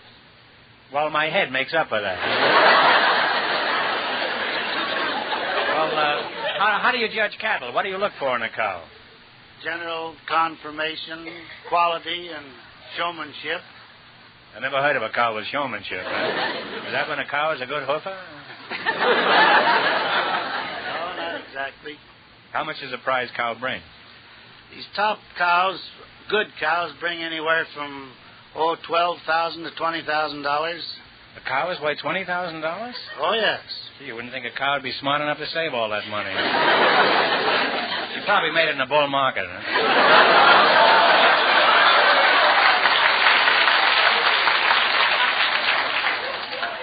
How much is a bull worth, huh? Not a wool worth, but a bull worth, huh? Oh, good, real top, outstanding bull sold for $65,000 this year. A bull is worth $45,000 more than a cow? Oh, yes. I hope you girls all listen to that out there. Well, I've always said it was a man's world. How much does a prize bull weigh, Judge? Good bull weigh from 1,600 to 1,800 pounds. And how much does that come to a pound for a $65,000 job? Well, don't figure them, but, Pa, you don't eat those bulls.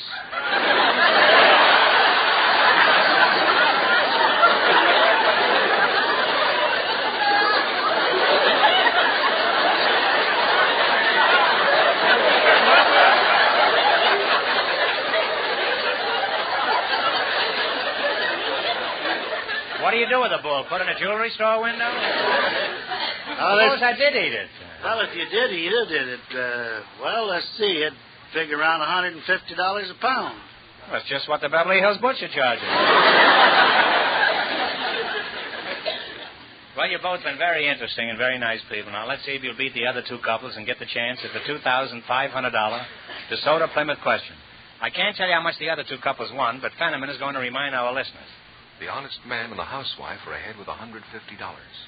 Here we go. Let's see how high I can build you $20. You selected cities of the world as your category. Is that right?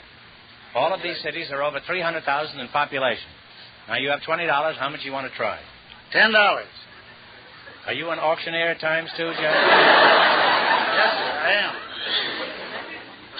am. In what country is the city of Genova? Italy. Italy is right, huh? Well, we'll start with $30, Groucho. All right, now you got $30. How much of the 30 will you try? 25. In what country is the city of Baku, or Baku, B-A-K-U? India. Do you agree with that? No. I'm sorry. The Hemingway is told back here. It's Russia. They now have $5, Groucho. All right, here's your third question. You're down to $5. Now, how much will you bet? $3. $3, huh? In what country is the city of Helsinki?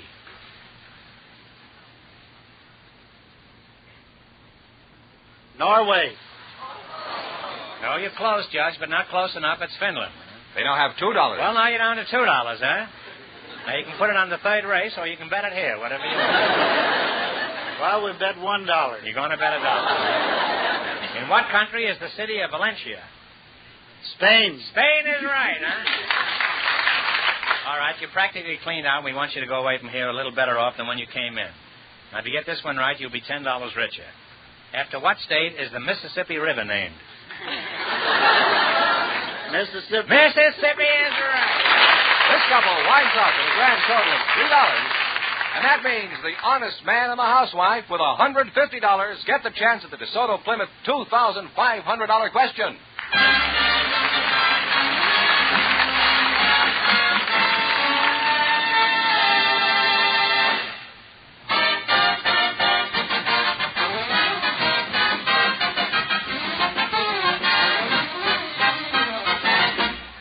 To get the most mileage from your car, you'll find it will pay you to take it for service to a DeSoto Plymouth dealers.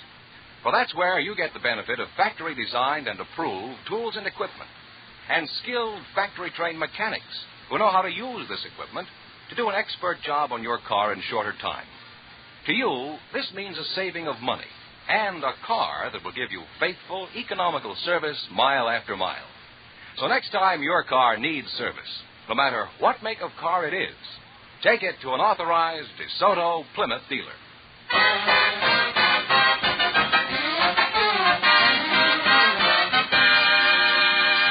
And here's the honest man and the housewife, the winning couple, all ready for the DeSoto Plymouth $2,500 question, Groucho. Right. Here we go for $2,500. Ready? I'll give you 15 seconds to decide on a single answer between you, so think carefully, and please no help from the audience. Here it is. The Comstock lode is one of the richest deposits of gold and silver in history. Many present-day fortunes were started in the mines of the Comstock lode. For $2,500, tell me, in what state is it located?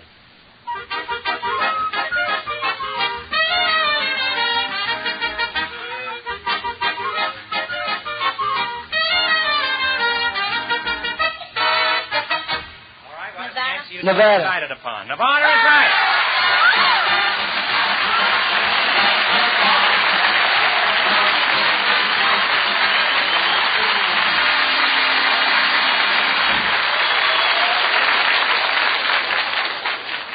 The right answer, so you win $2,500. What are you going to do with all that money? Well, I think open up a little hot dog stand or something, a little small. Good.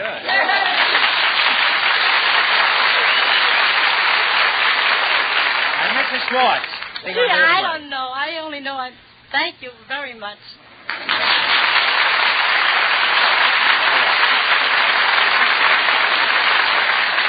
Well, let's see. You won $2,500 plus $150 in the quiz. You really cleaned up tonight. Congratulations from the more than 3,000 DeSoto Plymouth dealers from coast to coast. You bet your life. Thank you. Thank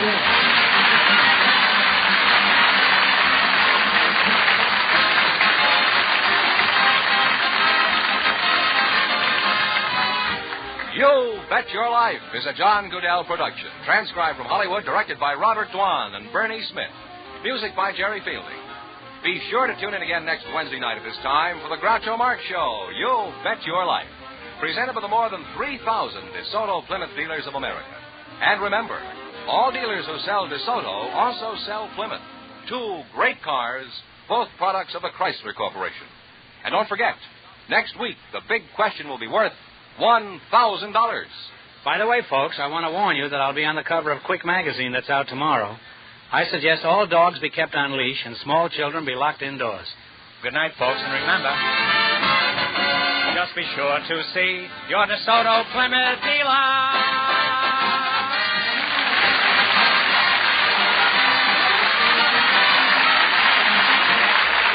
Folks, here's a tip from the National Safety Council.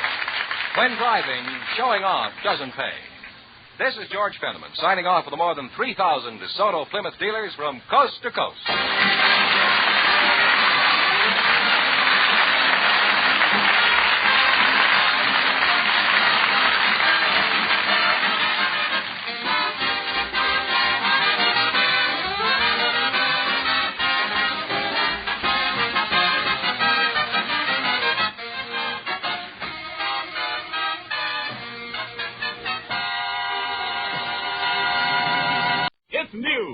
Amazing. It's Prell, P-R-E-L-L, Procter & Gamble's new Radiant Cream Shampoo in the handy tube. Prell brings you The Life of Riley.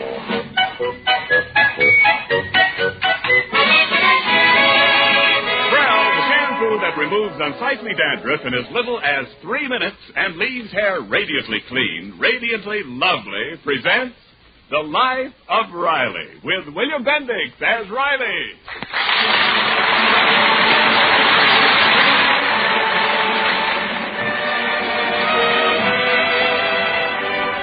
Well, today all hearts that pulse to romance are celebrating St. Valentine's Day. And that includes Chester A. Riley's big, roomy heart. And now let's peek inside of Riley's big, roomy head. This is the day of St. Valentine, a day for love and romance, when Cupid's darts pierce millions of hearts, but I got one in the pants. And why does Riley have this bitter attitude? Well, it all started yesterday. Now, hurry up, Dumplin'. Let's get home. I'm starved. Now, wait a minute. I got to stop in here and get some lamb chops. Yeah. Well, hey, what are you going into Brown's for? You always shop at Pringles. Well, yes, I know, but I'm so embarrassed every time I go in there. We owe Mr. Pringle $18. What? $18? Peg, why don't you pay the man his money? Well, why don't you give me the money? Why drag money into this? We're talking about lamb chops. Oh, Riley, we'll have to do something about that, Billy. It's 2 months old. Oh, so what? Has he asked you for the money? Well, no. Good. Then we can still give him the business. After all, he's my lodge brother, and he promised to vote for me for president. I'd rather go to Brown. No. That would be double-crossing Pringle. Wait till after I'm elected. Then I can double-cross him. All right, but I really don't like the way that man treats his customers. Well, you think we were getting this stuff for nothing. This month we are. Here's the store. Well, aren't you coming in? No. I'll stay out here. If he asks you for the money we owe him, you can say that I'm out of town. All right. Wait here for me. Yeah. Hello, Mr. Pringle. Hello, Mrs. Riley. What can I do for you? Well, I want some lamb chops, but first I need some vegetables. I'll take a bunch of celery and some carrots. Well, let's see. These tomatoes don't look... Please, Mrs. Riley, don't squeeze the tomatoes. But, Mr. Pringle, I wasn't squeezing. I know. You just wanted to see if they're soft. But I always... Believe me, they're soft. You know why? Because every woman who comes in here squeezes them. Now, listen, Mr. Pringle, Yeah, like that Mrs. Gillis who lives next door to you. She ain't only a tomato squeezer, she's a grape snatcher. What Mrs. Gillis does has nothing to do with me. Oh, you're all alike. I did not touch your tomatoes, Mr. Pringle. All right. I'm not Dick Tracy, so I can't prove your fingerprints are there. I did not touch your tomatoes. Okay. You didn't touch the tomatoes. I'm not calling you a liar. What? You have the nerve to stand there and call... I didn't call you a liar. Riley, come in here. Peg, quiet. I'm out of town. You come in here. Huh? Oh, okay. Riley, I was just insulted by Mr. Pringle. You were insulted? Well, don't just stand there. Say something. Hi, Brother Pringle. Hi. Speaking of the election at our lodge... Riley, did you hear me? What, this man deliberately... I didn't insult you, Mrs. Riley. I just Now, wait. What's the sense of fighting? I'm sure we can settle this friendly like. What's the trouble, Peg? He accused me of squeezing the tomatoes, and Pringle. I told him... Did you accuse my wife of squeezing the tomatoes? Yes. Peg, you shouldn't have squeezed the tomatoes. Chester Riley, are you going to Be say... reasonable, Peg. After all, if you were a tomato, you wouldn't like me to squeeze you.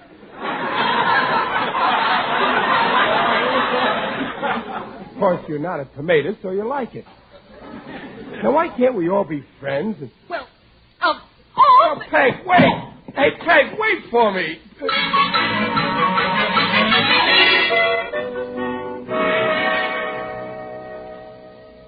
But, Peg, be reasonable. After all, Pringle is my life I don't want brother. to hear any more of your excuses. All I know is a man insulted your wife, and you just stood there. Well, what did you expect me to do? Punch him in the nose? What would that accomplish? You'd only have had to carry me home. I mean, fighting don't get you anywhere, Peg. But you had no right to take his side against me. I don't like no fight. What I've done was right.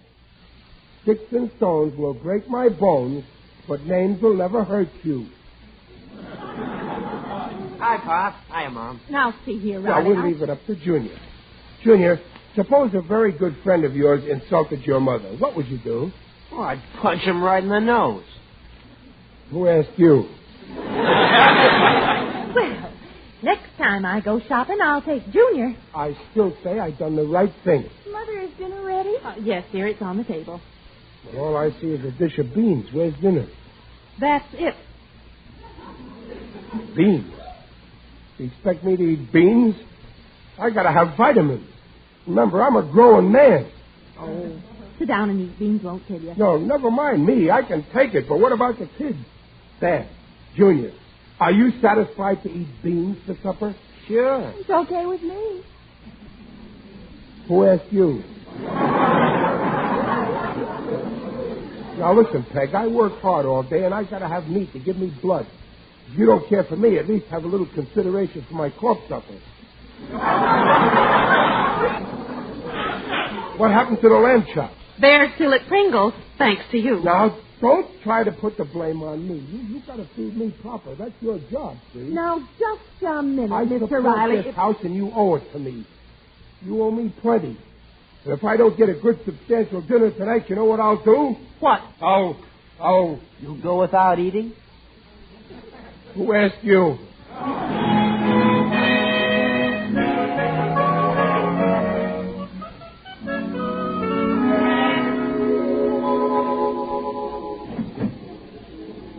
Hey, Riley, over here at the counter. Oh, hello, Gillis. You eating out tonight? Yeah. You too? Yeah. How come? Yeah, had a little argument with the missus. Imagine I come home starving. She offers me beans for supper. Boy, I sure told her off. You know what I said? How should I know? I ain't the kind of a guy goes around snooping on his next-door neighbor.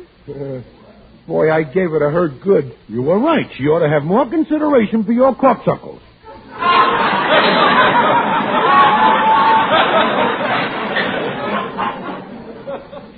Gillis, you heard. Well, yeah, but only because your argument was almost weight for weight like the one I was having with my missus. No kidding. Honeybee give you beans, too? Yeah. Tried to blame it on Pringle, the grocer. Yeah, so do my Peg. How about that? All them married women got a single mind. Always trying to take advantage of us. Yeah, and we're the guys they owe the most to. Beans we get for supper. That's marriage? Who needs it? I had $2 burning a hole in my pocket, so I had to go spend it for a marriage license. I should have listened to my bookie and put the $2 on a horse. That nag would have paid off.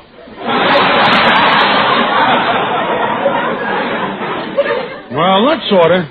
Come on, ain't you going to sit down? Well, I don't know, Gillis. I never walked out on Peg like this. I was thinking maybe... Brady, if you go crawling back to her now, you're sunk. Every time you'll have a little tip with her, and she don't feel like making supper, bingo, you get beans. Yeah, I know, Gillis, but what can I do? Why be a beanbag? Do what our wives is doing. They went on strike, we got to strike. Strike? Yeah, strike with a hot iron. Get tough with them. No more of this here lovey-dovey sweetheart business. Yeah, no more sweethearts. We won't even be friends. Just plain husband and wife.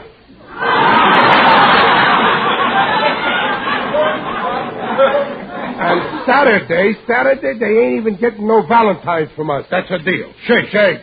We'll teach them to give us beans for supper, the ungreats. Yeah, oh, here's the waiter. Let's eat. Well, gents, what'll it be? Well, let's see the menu. Chicken, pork chops, sirloin steak. Oh, this sounds good. Give me a plate of beans. Make that too.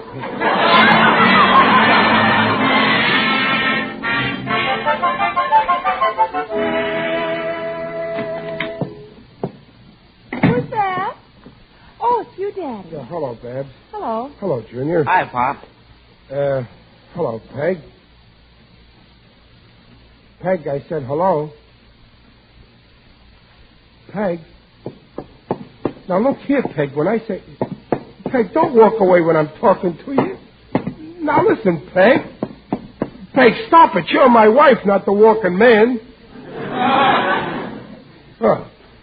Okay, if that's the way you want it, I ain't going to beg you. You don't want to talk to me? Okay. Who can play at that game? Don't talk. Peg, talk to me.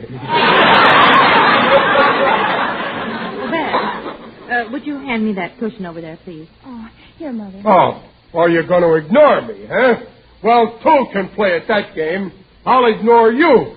I can be just as ignorant as you. If not more.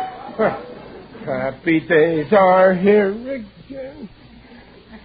Peg, talk to me.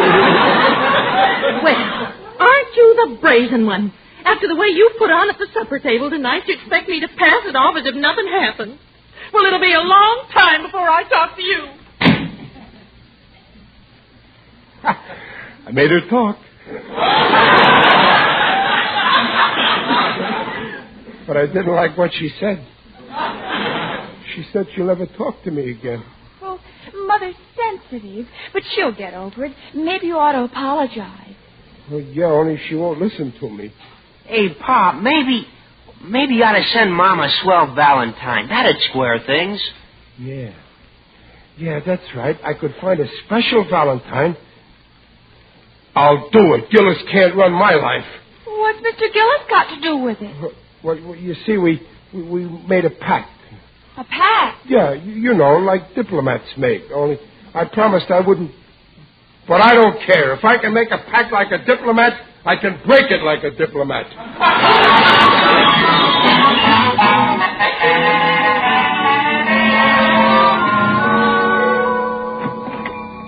Oh, good evening, Mr. Riley. Oh, hello, Mr. Witherspoon. Say, I'm in the market for a Valentine card. Well, we've got a nice line of cards this year, right over here. Something for your wife, or would you like something more expensive? No, it's for my wife. I want something really gorgeous. Money's no object. Well, here's a fine card. 15 cents. Ain't that a little high? Let's see. No, that's the usual stuff. I want something special. You see, we had a little tiff. And I see. Yeah. I think I have just the card for you. Wonderful for patching up a spat. Some customers buy one a week regularly.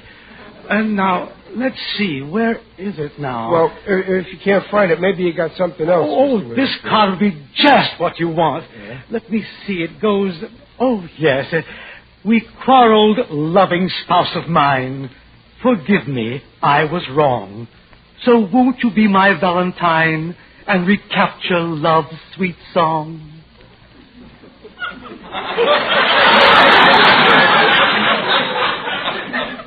Oh, that's beautiful. You got to find... Oh, I'll find it. It was the last one in stock. I had it here a moment ago. Oh, I remember now. I was showing it to another customer. Oh, there he is, in the phone booth. Oh, well, I got to have that card. I'll buy it from him. Pardon me, sir. That Valentine... Gillis. Is this the way you keep a pact? Is this the way you keep a pact? I asked you first. Sending your wife a Valentine, you traitor. Well, sure. I come in to get her a Valentine, but not a mushy one. One of them nasty comic ones. Oh, yeah. What about that Valentine you got in your hand there? This. Yeah, look what it says. Loving spouse of mine. Well? I'm sending this to a friend's wife. I'm a rat. Oh, I apologize. What about you, Riley? You wanted this here mushy card, didn't you? Well, You're gonna go crawling to peg, you coward. Well, who's crawling? I'll show you. With a spoon, let me see your nastiest Valentines. Here they are. I like to keep them handy. There's more demand for this kind. Oh, well, go on, Gillis. Pick yours. Pick yours. Oh, now, here's a very witty card, gentlemen. Listen. You've got the head of a withered cabbage and the eyes of a lumpy potato. And though you get on your knees, I wouldn't give you a squeeze, 'cause you're only an old tomato. Oh, that's delightful, isn't it? Yeah, very funny. Yeah, it's a scream. Well, here you are, gentlemen. One for each of you. That'll be 10 cents. Thanks. Yeah, thanks. Well, I'll mail this when I get home. Oh, yeah, me too. Oh, there's a mailbox right outside the store. Trapped. What are we worrying about, Riley? This is one of the smartest moves we ever made. Yeah. We signed these cards right now. And just to make sure, we'll watch each other drop them in the mailbox. Yeah, we got to go through with it. And when our wives get these cards, it'll change our whole married life. Yeah. What's the matter, Riley? You don't sound so happy about it. Oh, no. I'm happy. I'm very happy. I'm the happiest man in the world.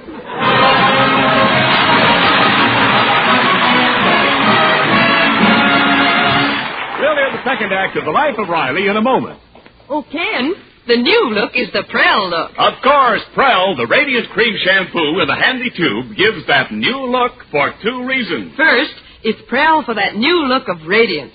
Because Prel leaves hair far more radiant than old-fashioned soaps or soap shampoos. And Prel can't leave a dulling soap film. Prel leaves your hair looking soft, smooth, easy to manage. Second, it's Prel for hair free of unsightly dandruff, too. Yes, Prel removes unsightly dandruff in as little as 3 minutes. And that handy Prel tube has the new look, too. No old-fashioned bottles, no waste, no spill. Oh, Prel's easy to use. Remember, the new look is the Prel look. Try Procter & Gamble's P-R-E-L-L Prel shampoo. Leaves hair radiant, gleaming bright. Not a bit of dandruff is in sight. Comes in a tube, handy too. P-R-E-L-L Prel shampoo. By Prel. And now back to The Life of Riley with William Bendix as Riley. Good morning, Daddy. Babs, did the postman come? Did he come yet? Where's your mother? Did the postman come yet? Well, I don't know. What are you so nervous about? Well, who's nervous? I just asked you, did the postman come? And you said, I'm nervous. Well, you certainly are nervous. Look what you're doing. Well, what am I doing? I'm just filling my pipe. But you're doing it from the sugar bowl. Oh, yeah, well, tobacco ain't good for you. Pop, here's the mail. The mail, it came. Well, why didn't you tell me? Where's your mother? Out in the back. What are you so nervous about? I told you I'm not nervous, and I'm telling you that for the last time, Babs. Pop, I'm Junior. I'm pleased to meet you. Let me go through this mail. Oh, Daddy, what are you expecting that's so important? Oh, it ain't here. Nothing but bills. It ain't here. What? The Valentine. I mailed your mother one last night, and... Is that why you're anxious? Oh, Daddy, you're acting just like a schoolboy in love. Oh, isn't he, Junior? Oh, go on. I never carry on like that. Relax, Daddy. It'll come in the afternoon mail for sure. Oh, Pop, here's a letter you missed. Well, it doesn't look like a bill. Yeah, well, let me see. Look, it must be a bill. Who else would write the... Well, it's a Valentine. Oh, it's beautiful, isn't it? Yeah, who'd send me a Valentine? We quarreled, loving spouse of mine, but I was in the wrong. So won't you be my Valentine and recapture love's sweet song? It's signed Dumpling. It's from Mother. I told you she'd get over being mad. She sent me this beautiful Valentine, and I sent her that. She forgave me. She still loves me. Well, of course. What a revolting development this is.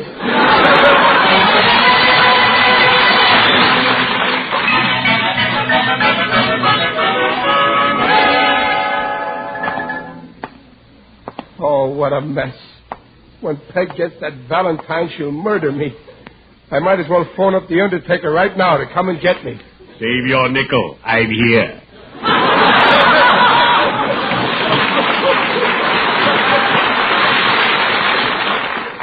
Who's that? It is I, Digby Odell, the friendly undertaker. Oh, hello, Digger. I'm on my way to the telegraph office to wire a Valentine to my very rich Aunt Hepzibah. Huh? She lives in far-off Australia. I wrote it myself, and I quote, "Dear rich auntie, with this card I hail you. I hope to visit you soon in Australia. When I let you go away, I made a blunder. I'll never smile again till I see you down under." Cute? Yeah, but I ain't in the mood for Valentine's, Digger. I'm in big trouble on account of one. Oh, yes, a Valentine once got me into a horrible predicament. I was courting a young lady. On Valentine's Day, I ordered the florist to send her 3 gardenias with a card saying, "When I see you wearing these, I'll know you belong to me." And that broke off our engagement. Well, what? Instead of gardenias, the florist sent her lilies. But what's troubling you, Riley? Well, Peg and me had an argument on account of Pringles, the grocer, and, well, to get even, I sent Peg a nasty Valentine. Dear me, you are in a hole. Yeah, well, I got pushed into it. Sloppy technique.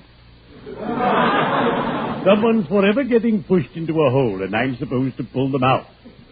Tell me, did you sign this card? No, but you know it's from me anyway. Just a burner up I signed from the one you owe so much to. Oh, I'm cooked. Cheer up. Where there's, if you'll excuse the expression, life, there's hope. Perhaps she'll never receive the insulting card. Why not? It might go to the dead letter office. That's where lots of my mail ends up. No, I addressed it perfectly. Then your only chance is to intercept the Valentine from the postman before your wife gets it. Yeah, that's right. I'll do it, Digger. If I don't, I'm a goner. Oops, that reminds me I have an appointment. Well, cheerio. I'd better be shoveling off.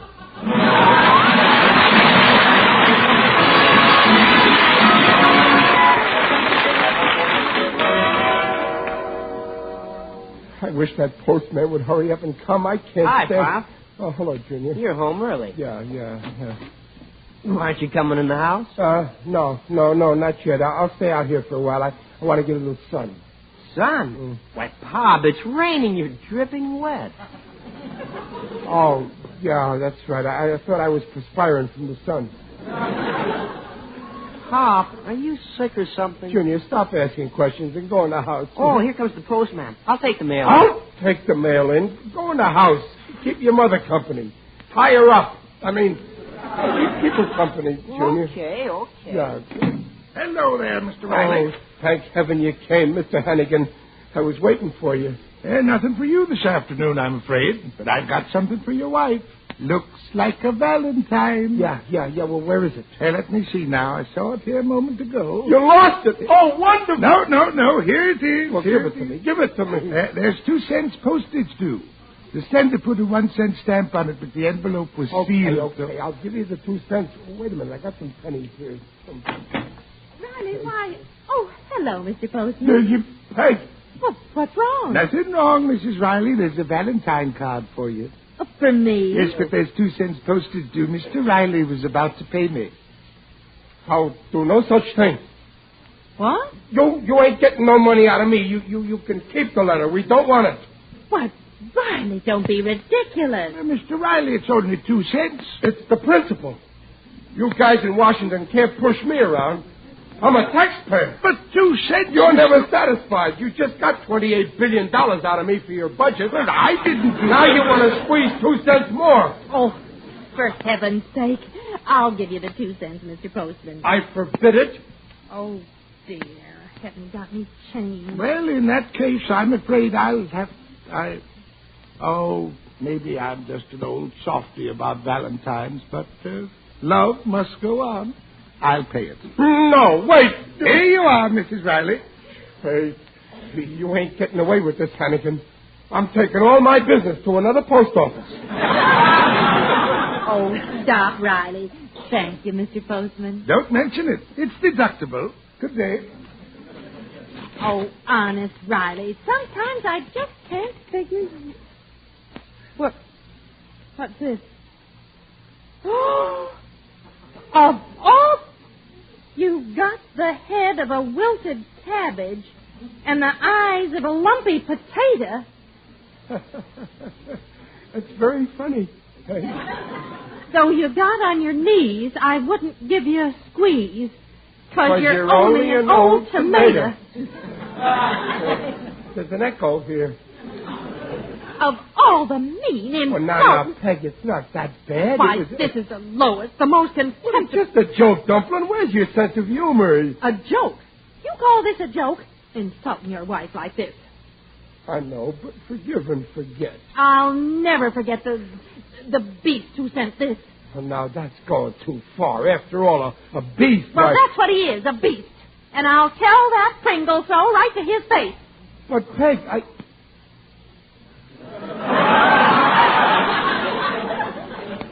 Pringle?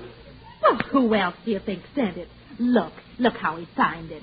From the one you owe so much to. It's that grocer. It couldn't be anybody else. Peg, you're right. What a beast. He'll pay for this insult. I'll punch him right in the nose. That's your wonderful lodge, brother. You're right, Peg. You're right. I'll fix him. Well, I'm going in.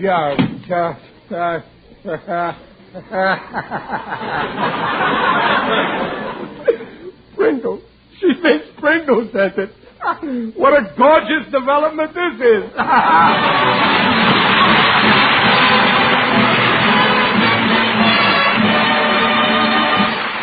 The Rileys will be back in just a moment. Good news in shampoos. That's Prell, the new Radiant Cream Shampoo in the handy tube.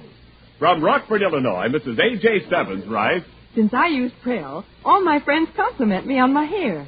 Regular Prell shampoos keep it free of unsightly dandruff. Bring out more radiance than I ever knew was there. Friends, treat yourself to a Prell shampoo. See if you don't agree. Prell removes unsightly dandruff quickly. Leaves hair radiantly beautiful. Ask for Procter & Gamble's P-R-E-L-L Pearl Shampoo. Leaves hair radiant, gleaming bright. Not a bit of dandruff is in sight. Comes in a tube, handy too. P-R-E-L-L Pearl Shampoo.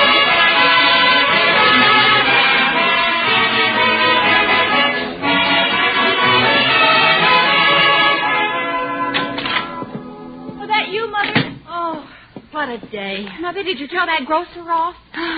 Babs, Mr. Pringle didn't send that Valentine. Your father did.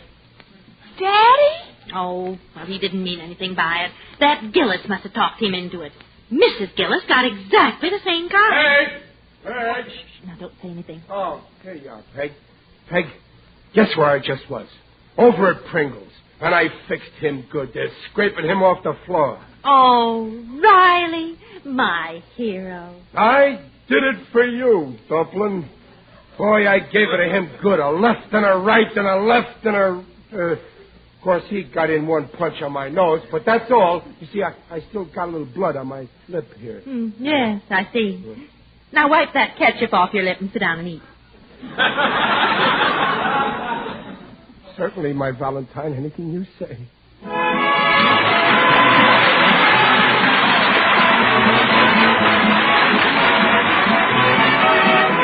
Procter & Gamble invites you to join us again next week to hear The Life of Riley with William Bendix as Riley. The script is by Reuben Ship and Alan Lipscott. Mrs. Riley is Paula Winslow. Digger Odell is John Brown. The Life of Riley is produced by Irving Brecker.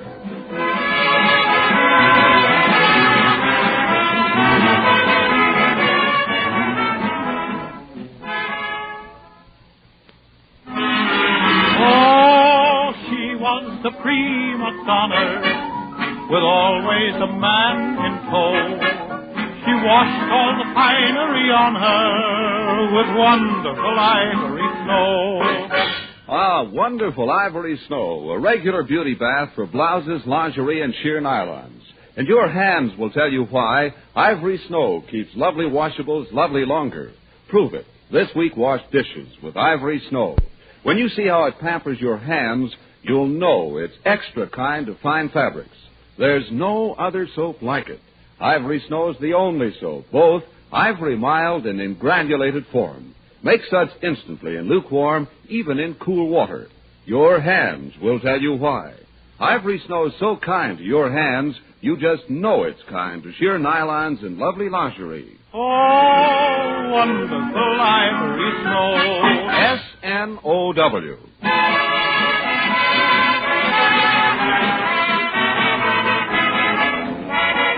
This is Ken Niles reminding you that for radiantly clean, lovely hair, get the shampoo in the tube. P-R-E-L-L, Prell Shampoo. And listen again next week when Prell brings you The Life of Riley. And now stay tuned for Truth or Consequences. Good night.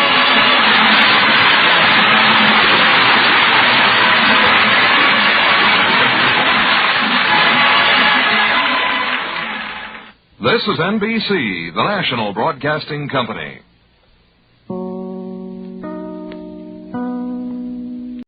The Amos and Andy Show.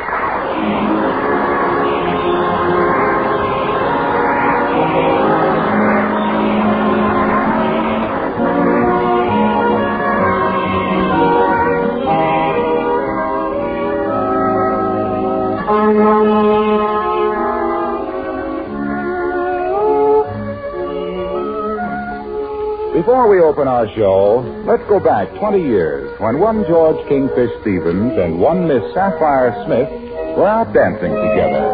She said, George, you dance divinely. and he said, I could dance with you till the cows come home. You was like a feather. And she said, George, listen to that music. It's the song we both love. Let me call you sweetheart. and he said, Honey, let me call you sweetheart forever, dear. And she said, George, is you proposing? Then he said, Yes, honey. And she said,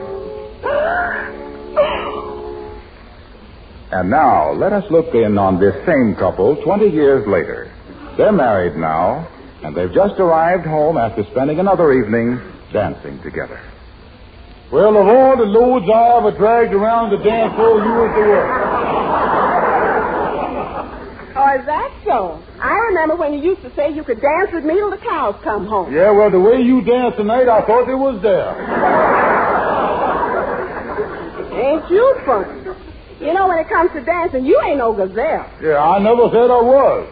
But I knows this much. I happen to be very light on my feet. Yeah, and very heavy on mine. But, George, really, I don't mind you dancing on my feet. It's the constant jumping on and off that gets me. Now, boy, I'm sure glad we're home. Let me get off my shoes here and soak my feet in some hot mustard water here. Get these shoes off. You poor feet. Caesar knows just what you thinking. You was thinking, what did I ever do to deserve this punishment? You know, George, I was just thinking, too. This show is a lot different than when we used to dance to our favorite song, Let Me Call You Sweetheart. Sometimes it don't seem like we're married no more. And what do you mean by that? Well, you used to be romantic and sweet to me when we was first married. But now, since you done stopped being sweet, well, our marriage just ain't amounted to much. Now, there's a fine thing to say. That's the appreciation I get. And to think that I give up a career for marriage. What career did you give up for marriage? Well, I would have thought of something, all right. You know, George, all you does is aggravate me. I can still remember before I married you, something told me not to. Oh, is that so? Yes. The whole trouble was I listened to my heart instead of my head. My heart said, there's the man I'm going to ride down life's highway with. Yeah, and what did your head say? It said, let me off at the next corner. Sapphire, it was I to gather from this little conversation here that if you had to do it over again, you wouldn't marry me? Take it any way you want. Well, this is very interesting. Sapphire, I was going to make you eat them words.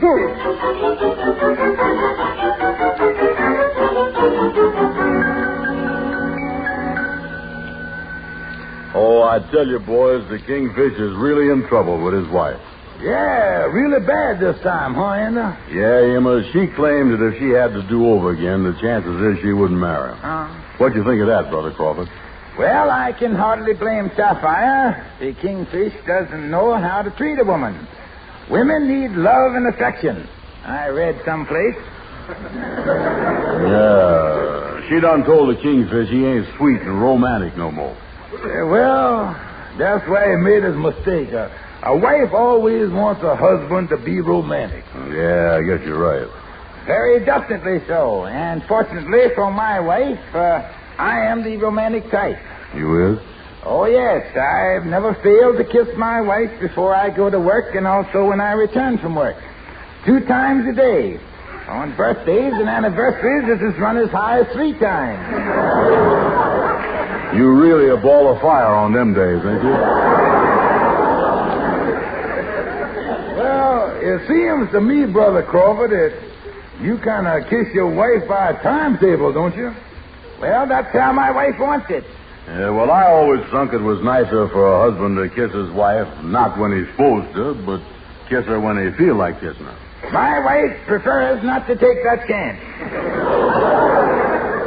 Your wife certainly got you toeing the mark, ain't she? Well, not always. I believe in an orderly married life, but at the same time, I believe a man should have a private life of his own, which his wife does not have to know anything about.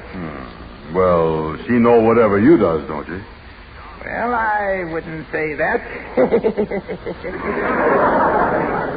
Well, the thing is that... Oh, hello there, fellas. Hi, Kingfish. Hi. Come in. Sorry to hear about you and your wife, Kingfish. Yeah, thanks, Amos. Say, I wonder if I could be alone with Ann. I want to speak to him. I was about to leave anyway, so goodbye, gentlemen. Goodbye. Yeah, well, I'll go along with you, Brother Crawford. So long, fellas. So long, Amos. So long. Oh, and I think I got an idea to make my wife come to her senses. And I want to see what you think of it, and I don't want all the other fellas to know about it. Yeah, well, what is it, Kingfish? Well, now, it so happens that a letter come this morning addressed to me and Sapphire from a friend of ours down south in the same town where the Justice of the Peace lived, who done married us 20 years ago. Yeah, well, what about it? Now, Sapphire didn't see the letter, and I just happened to open it without tearing the envelope. Now, here's my idea. I was going to write a letter and pretend it come from the clerk where we was married. Oh, you is? Yeah, now here's what. I'll say that the Justice of the Peace that married us has died, and his papers show that his license done expired before he married us and was no good when he performed the ceremony for us. Yeah, well, then that would mean that you and Sapphire ain't never been really married in the eyes of the law. You just had a long engagement. Yeah, that's right. Look here, I'll seal the letter in the envelope and leave it where Sapphire can find it. Boy, is she going to be surprised.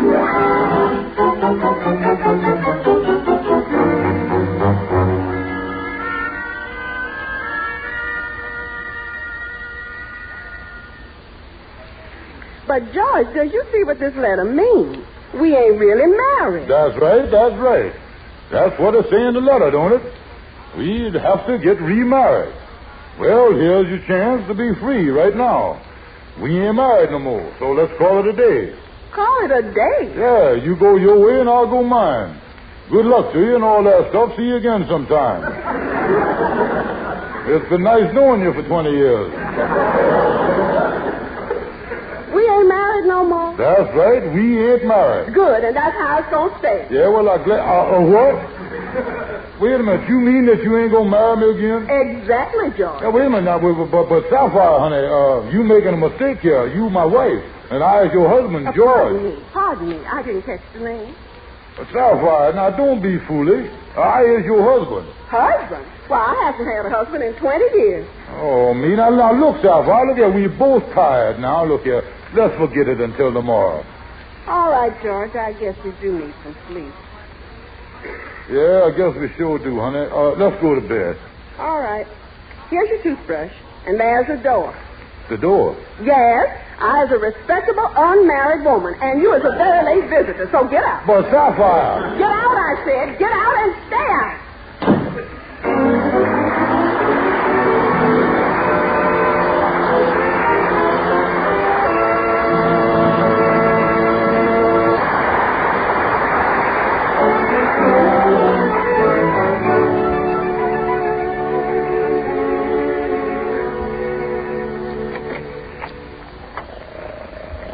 exactly. Look at that. Ain't that the Kingfish sleep on desk? Why, yes, Gabby, I believe it is. I can't see the face, but it sounds like the Kingfisher's snore. Yeah, you see, it's got that whip at the end of it. I better wake him up. Right now. I'll shake him a little here. Kingfish? Kingfish. Oh, honey. You was come to see me. You was forgive me. Kiss me again. I feel silly doing it even once. Kingfish, it's me and Gabby. Wake up. Hello, fellas. It's morning, huh? Kingfish, have you been sleeping on this desk all night? Yeah, let me get this rope off me here. I fell off the desk twice during the night, and I had to find a tie myself on here. Kingfish, you got a home. What you sleeping on the desk for? Well, I tell you, boy, my wife won't let me inside the house to sleep, that's why. Oh, I see. Why don't you get twin desks and invite over here? Kingfish, I heard that there was trouble brewing between you and your wife. What seems to be the bone of contention? Well, the whole thing started when Sapphire told me that if she had to do it over again, that she'd never marry me. Well. Yeah, I done fixed up a letter to make it look like we never really was married, you see, and the thing backfired, and now she won't remarry me. Well, as they say in French, tout le jour. Yeah, what does that mean, Gabby? How do I know? I ain't French. Now, wait a minute. Now, look here, Gabby. I love my wife, and I want her back. Now, you was a lawyer. I'm glad you done come in here. You was a smart man. Now, what can I do? Well, why don't you just tell her it was all a joke? All a joke. Tell her that. Yeah, and that would really be my finish. All right, I got another idea. Go over and see her. Go on over and see her. And tell her she won't take you back. You'll shoot yourself. Tell her that. That's what you tell her. Yeah, well, suppose I tell her that and she still refuses to take me back. What does it do then? That's simple. Shoot yourself. Shoot myself? What is you talking about? Look, Kingfish, if you're going to object to every idea I get, I withdraw from the case. I can't stand stubborn clients. Well, listen, Gabby, I'm sure there must be another solution to this thing that ain't quite as injurious to the health. There's one other way, just one other way. Court your wife all over again, just like you done 20 years ago. Propose to her and everything. Yeah, now we're getting somewhere. That I like. Romance her again. Go ahead and romance her. Yeah, that's good. Tell her she's beautiful. Now, wait a minute. Let's not go overboard here. I told my wife 20 years ago she was beautiful. I stretched to the point then, and believe me, she certainly ain't gained no ground since then. Well, Kingfish, it occurs to me that you must be a bit rusty on the art of courtship. If I was you, I'd consult with Andy. He seems to be the Quixote of Harlem. Yeah, that's a good idea, you know. Only one thing, Kingfish. This courtship idea ain't by no means surefire. It ain't surefire. You see, from the legal standpoint, it come under the heading of the Federal Reserve Bank. The Federal Reserve Bank? How you figure that? Well, Sapphire don't think she's married in the eyes of the federal government, so you better reserve a hotel room and don't bank on her taking you back. That's Federal Reserve Bank about it, yeah.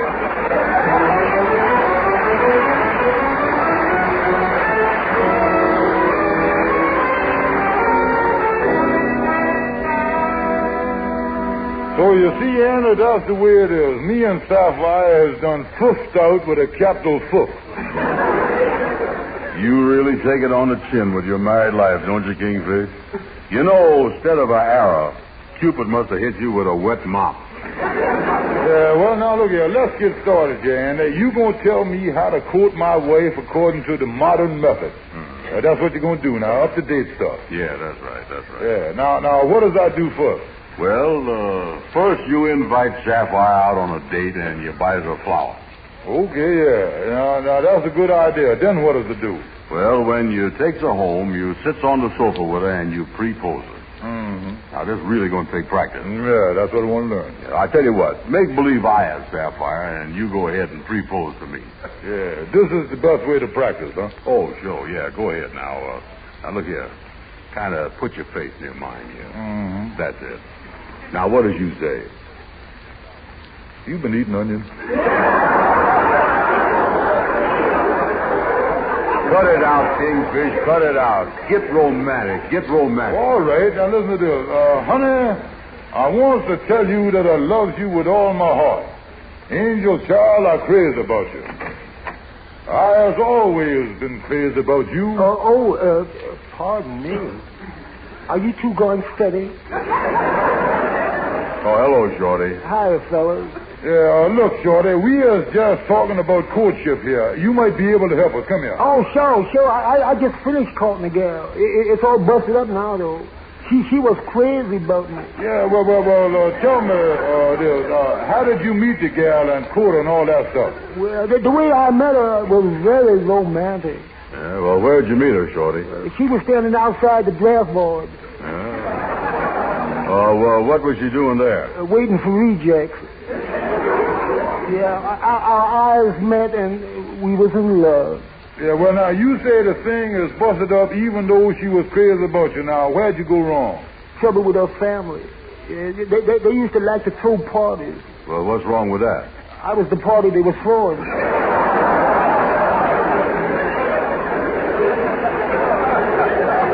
You know something? Every time I went to see that gal, her father would throw me out. And what'd she do? She stood outside and threw me back in. It got to be irksome. Oh, now look, Shorty, you ain't gonna help us none. I got a lot to learn. Get out of here, will you?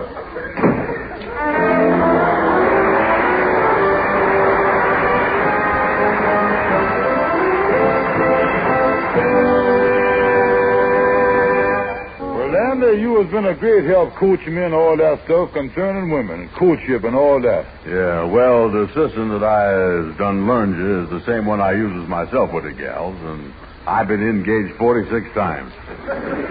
You engaged 46 times, huh? Yeah. How come you never got married? Skill, just plain skill. Well, now, the first move I'm going to make is to call Sapphire up now and make a date with her and go out dining and dancing. Yeah, and don't forget to make the imprint on her by ordering caviar. Caviar, I didn't hear of it, but what is it, though? Well, it's, the way they explain it to me, caviar is nothing but fish eggs, about as big as buckshot. Must be a lot of work to shell them things. Yeah, well, I'll order a dozen. Say, Andy, I had in mind a place to take Sapphire, the Club La Paris there. What do you know about that? Oh, the Club La Paris? Yeah, that's high class, all right. And besides that, now is a good time to go there.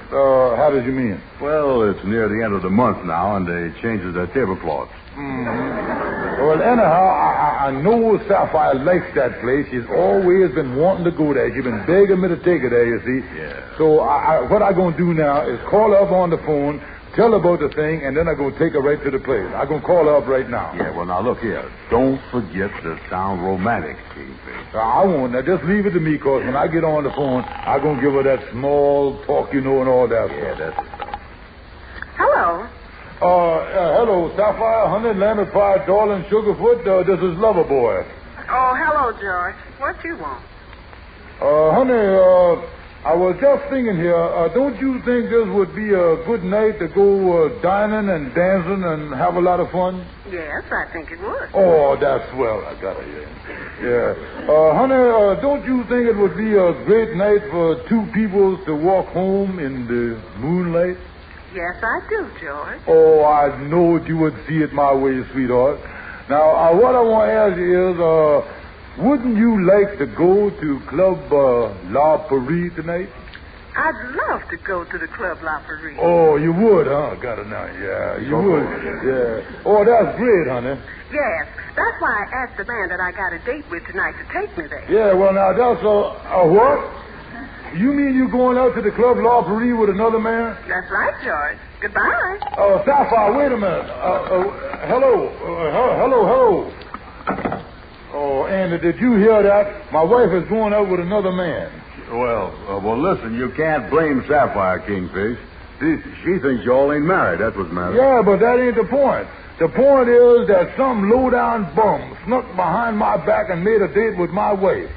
And what did you think of a man that would make a date with Sapphire? He must be crazy. That's no excuse. When I catches that bum, I is going to smash him to a pulp.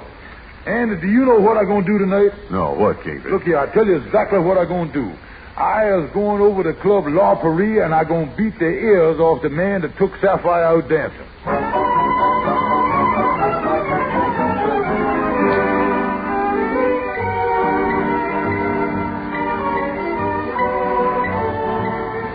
Oh, it's wonderful dancing in a lovely place like this. I really enjoyed this dance. You know something? You rumbled beautifully. Oh, is that what I was doing?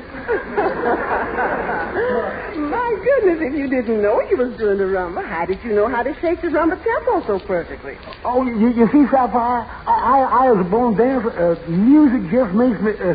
dancing is right up my alley. I've got natural rhythm. Woolen underwear. Just the same, I think you're a fine dancer. Oh, thanks a lot. I guess I could have danced even better with you if I was so much shorter than you is. Oh, I don't mind your being shorter, but was it uncomfortable for you? A little. I kept scratching my forehead on your belt buckle. Oh, here he is at our table. Let's sit down and order something to eat. I'm starved. Oh, that's a good idea. I'm starved, too. Uh-oh. Look who's coming. So there you is, Sapphire. George, what on earth are you doing here? Yeah, I come here to beat the brains out of the man that you was with. That's what I'm doing here. Now, where's the man? Where is the man? He's sitting right... Why, he was there a minute ago. Shorty, where is you? Under the table. Oh, so it ain't a man after all. Shorty, come out from under that table. George, I wish you'd stop shouting. People is beginning to stare. Well, I don't care. Let them. Oh, so there you is, Shorty. I never would believe that you was the one that's out with my wife. Why, you was nothing but a dirty, low-down, good-for-nothing, double-crossing bum. Now, wait a minute, Kingfish. You can't talk to me that way. I ain't gonna stand for it. If you wasn't smaller than I is, I'd knock your block off. Yeah, but I is bigger than you is. Well, that's all the more reason. Oh, come on, Shorty. Now, listen here. I done took enough of this. Out with my wife, huh? Now, put up your mitts. I tell you what I gonna do to you. I don't care about your size. I gonna massacre you. Now, George, you ain't gonna dare to touch him. Let him go. That's all right, Sapphire. After what the Kingfish said, this room ain't big enough to hold the two of us. That's what. Yeah, well, what is you gonna do about it? Well, what is that? What is you gonna do about it? Well, I'm going. You can't. Well, I was leaving. Yeah, and as for you, Sapphire, if you think that you can go out with somebody... You ain't got nothing to say about it. I ain't a married woman. Yeah, well, if you think that you can fool... George, stop arguing a minute. Listen to what they're playing. Yeah. Let me call you sweetheart. Don't that mean something to you, George? Well, yeah. I first proposed to you years ago while we was dancing to that song. George, let's dance it now. Okay, Sapphire, come on. Honey, I want to apologize for the scene I just made, but the thought of you being out with somebody else just made me see red. You did make an awful fuss, George. Honey, can you ever forgive me? And will you let me call you sweetheart once again? Why, George, dear, is you proposing to me again? Sure I is, darling. I want you for my sweetheart forever. Oh, George. Them words is just as sweet as when you said them 20 years ago. And my answer's still the same. I love you too, darling. Honey, you dance divinely. George, I was just thinking here. Ain't it lucky that the band just happened to play our song and bring us back together again like this?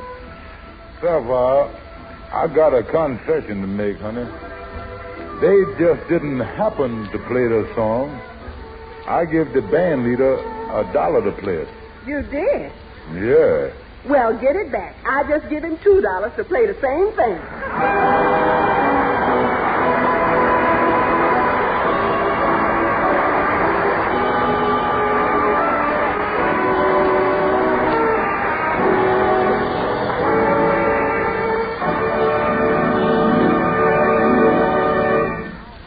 Don't miss the hilarious proceedings next week when Andy and the Kingfish try to win a $500 prize in a baby picture contest.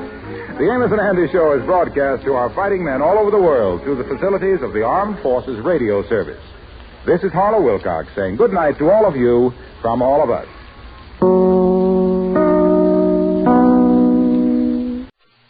Over here. Swan's a soap that's pure and gentle. Come on, swing to Swan. Lever Brothers, the makers of Swan, the new white floating soap, present the Burns and Allen Show with Paul Whiteman.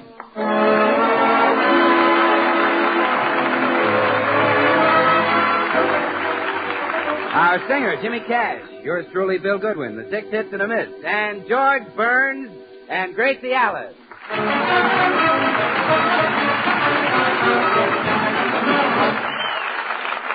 And now we take you to the Burns home, where George and Gracie are just finishing breakfast. More cream, dear? Another slice of toast? No, thanks. Well, did you notice the toast wasn't burnt this morning?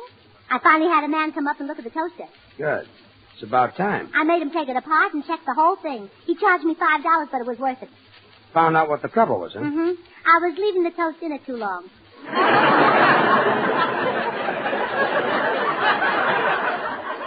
Oh, fine. For another $5, you could probably tell you why the waffle line doesn't make coffee. Oh, George. Everybody knows that. There's a shortage of coffee. Let's just drop the whole thing. Oh, look there. Look out of the window. Where? What? There's Mr. Morton leaving for his office. Oh, thrill divine. Mrs. Morton is walking out to the gate with him. Now she's kissing him goodbye. George, have they been married to each other the same length of time? Of course they have. Why? Well, she kisses like they were just married, and he kisses like they've been married 8 years. Gracie, you shouldn't watch your neighbors. It's not nice, you know. You're right, dear. Oh, look, across the street, there's Fred Pomtag leaving for his office. And Mrs. Pomtag is kissing him goodbye. Oh, it must be heavenly. Stop being silly. George, I wish you didn't work at home. If you had an office, I could kiss you every morning. Well, I do kiss you every morning. I know, but you never give me the pleasure of kissing you goodbye. Look, I don't need an office. Well, we're just missing the best part of married life, that's all. Darling, I have no use for an office, and believe me, we're not missing the best part of married life. But in the movies, whenever Melvin Douglas is married, he always leaves for the office in the morning and kisses Irene Dunn goodbye. Gracie, do I have to remind you that I'm not Melvin Douglas? No, George, you don't have to remind me. We've been married for years, and this is the first time you ever mentioned an office. But I've thought about it. Yesterday I thought of make believe that you were leaving for the office. I actually stood in front of the house and waved for 5 minutes. Just waved to no one? Well, not as it turned out. But they all finally left and went over to the USO. Smart piece of waving. Good. All the husbands of the girls in the club have offices downtown. For the last time, sweetheart, I don't need an office downtown just to do our radio program. That little rumpus room we fixed up for me is fine. Well, no, it isn't at all. At night, Blanche Morton can ask her husband if he had a hard day at the office. But how does it sound when I say, did you have a hard day in the rumpus room, dear? Gracie, let's drop the discussion now. But, George. Now. Oh, it's my darling little duck. I'm awfully glad you're here, Herman. Mama wants to ask you a question. Now, you're not very proud of your daddy, George, are you? But suppose your daddy had a great big swanky office. Then you'd be proud of him, wouldn't you? I wonder if they'll ever draft ducks. But, Herman, if your daddy has an office, he'll be a big, important man like those men who control the railroad. And then he'll take you on the choo-choo.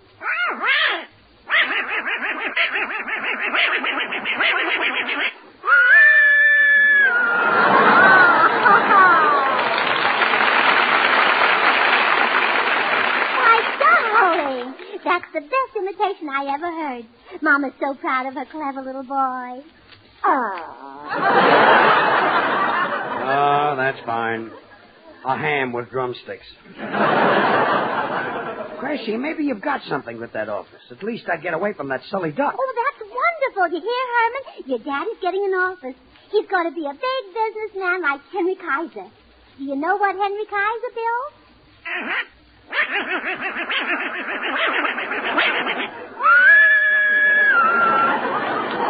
Herman, I'd just like to remind you one thing.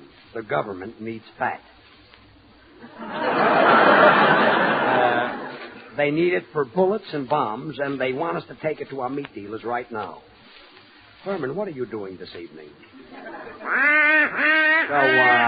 on. George. Beat it. George, I'm going to run up and get my hat. What did you say, dear? I'm going to get my hat and we'll go right out and pick out an office. Okay, dear. Hi, George. Hello, Gracie. Oh, hello, Bill. I'll be right back, George. What's going on, George? Oh, nothing. I'm going to work in an office. Work in an office? George. What? If I catch you sitting on the boss's lap, I want my ring back. Stop being funny. I'm going to rent an office for myself. Oh, well, you're lucky I came over. I know a girl who's a great secretary. Her name is Gwendolyn. Well, I don't want a secretary. Oh, but she's great, George. Her shorthand is sensational. Listen, the other day I dictated a letter this fast. Now, get this. Dear Madam, in case you haven't heard about it, Swan is the new pure white floating soap that's great for washing the dishes. Because Swan gives you suds faster than any other floating soap, and that's true even in hard water. Yeah, but I don't want a secretary. And George, Gwendolyn read that letter right back to me. She read it back to me in shorthand. She said, Dear Madam, Swan est new white float soap that is great for water. Forget it. Look, I don't need a secretary. I'm just George, a little. Gwendolyn is the Toscanini of the keyboard. Oh, really? Yes, she types 160 words a minute. You ought to see those beautiful white hands flying over the keys. And why do you think she has beautiful white hands, George? Why, Bill? I'll tell you, George. Well, sir, she uses Baby Gentle Swan for every soap and water job in the house. And no matter what you use Swan for, whether it's washing the dishes or some hankies, hose, and undies or anything, Swan is kind to your hands. That's why, George, and I'm glad you asked me. Bill, I don't care if Gwendolyn uses Swan to play her mandolin. But, George... You see, I'm not using George, who will write your letters, answer your phone, and remind you of things you mustn't forget? Like the fact that Swan saves you money. Because with Swan in the house, you don't have to buy easily wasted package soap. Okay. Stop talking. I'll hire her. Hire her? You can't hire Gwendolyn. She's got a job. And she's crazy about her work. Why did you do all that talking? Well, George, I don't exactly hate my work either. Goodbye.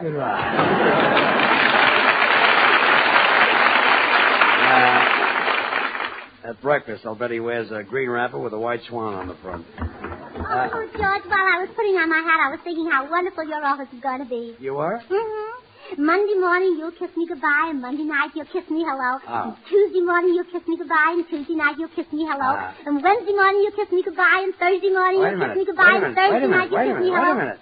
I didn't come home from the office Wednesday night. You didn't? Well, don't let it happen again. What? The idea of leaving your poor little wife home slaving over hot stop soap while it, you're having a stop daytime in your office.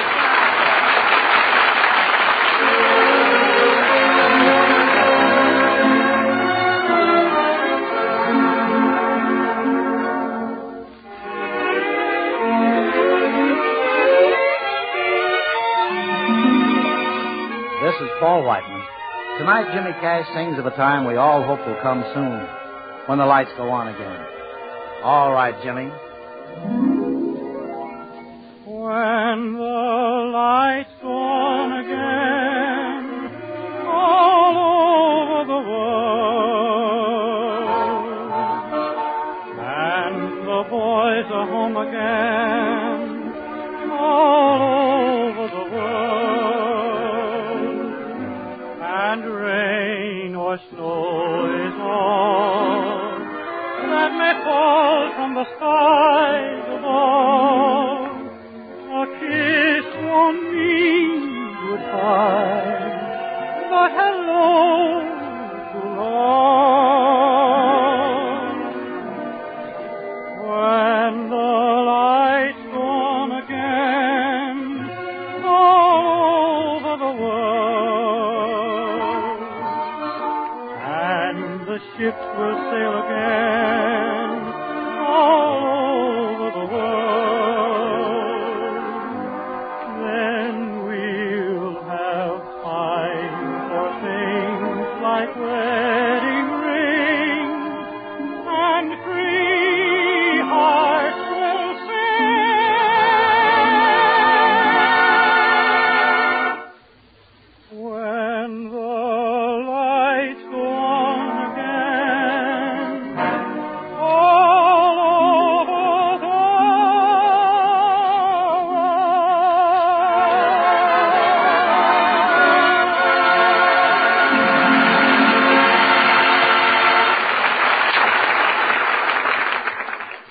Gracie, this office building looks too expensive. I'm going across the street and try the other one. All I need is just a little cubby hole. Well, I'll talk to the manager and see what he's got here. Yeah, but don't look at anything too expensive. Well, you don't have to worry, dear. You know what I always say? A pound of pennies is wise foolish.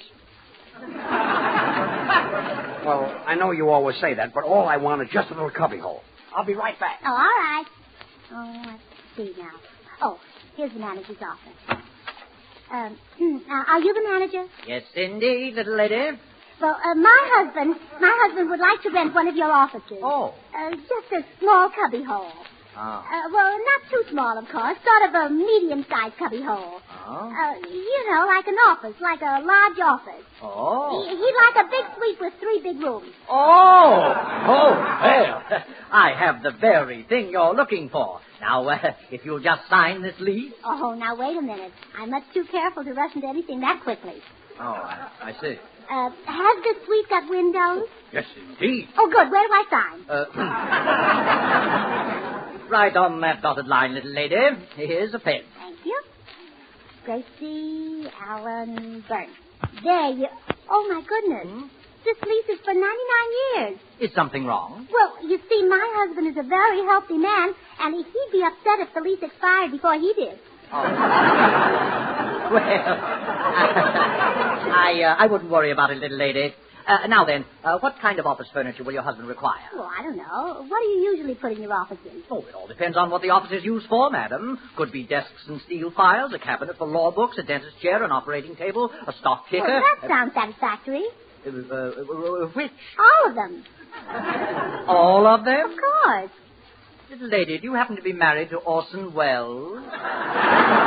Oh, no. His name is George Burns, and that's the name I want on the door. George Burns Limited. With that office equipment, I hardly think he will be. How say? What?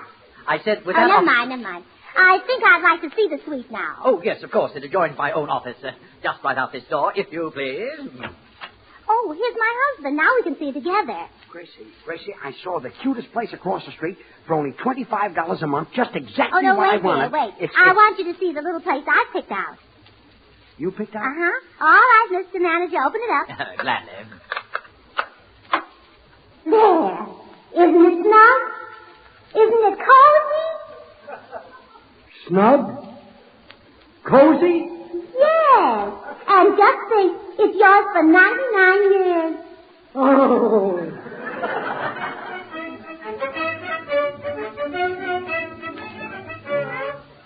What an office. 6 filing cabinets, 5 desks, 12 chairs. What a job moving this furniture in here. George, you'll have to move it all out again. Move it out? Why? It spoils the echo. Look. Gracie, will you sit down? All I wanted was one little room. And I've got an office you could hide a flying fortress in. Oh, but now I can kiss you every night when you come home. If you had a little office, I'd just give you one little kiss. But you've got a big office with 3 big rooms, so I'll give you 3 great big kisses. Well, glad you didn't rent the whole floor. I'm not as young as I used to be.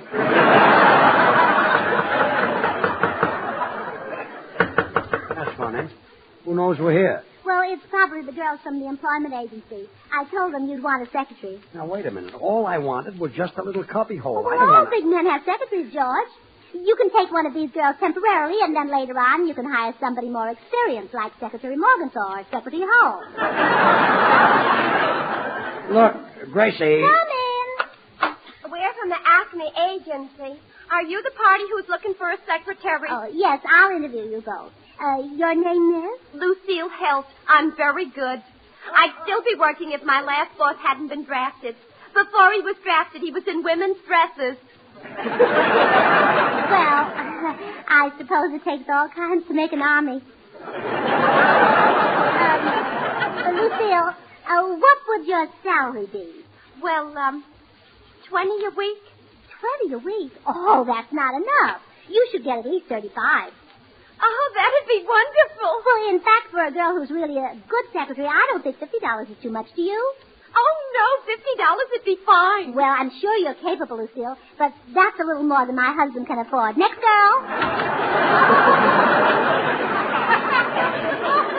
Gracie, she said she'd work for... What's your name, miss? Geraldine Bojo. And I'm very good at taking shorthand. Well, I'll try you out. I'll dictate a short business letter to you. Ready? Mm-hmm. George Burns Limited. Dear Limited, we received your contents, and the 15th inch was duly noted. Thanking you in the past for advanced favors, we are. Now, read it back. George Burns Limited. Dear Limited, we received your contents, and the 15th inch was duly noted. Thanking you in the past for advanced favors, we are. Oh, I'm sorry, Geraldine, but that letter doesn't make a bit of sense. Next girl. Next girl. Yeah. Oh, dear. She was the last one. Well, good. Forget the secretary. Oh, no, George. I'm going to keep trying until I find you a girl who is intelligent and capable and clever and... Well, I know just the girl. Well, all right. Send her around next week. Oh, why wait? I can start right now. Go ahead and dictate. You? Yeah, me. Oh.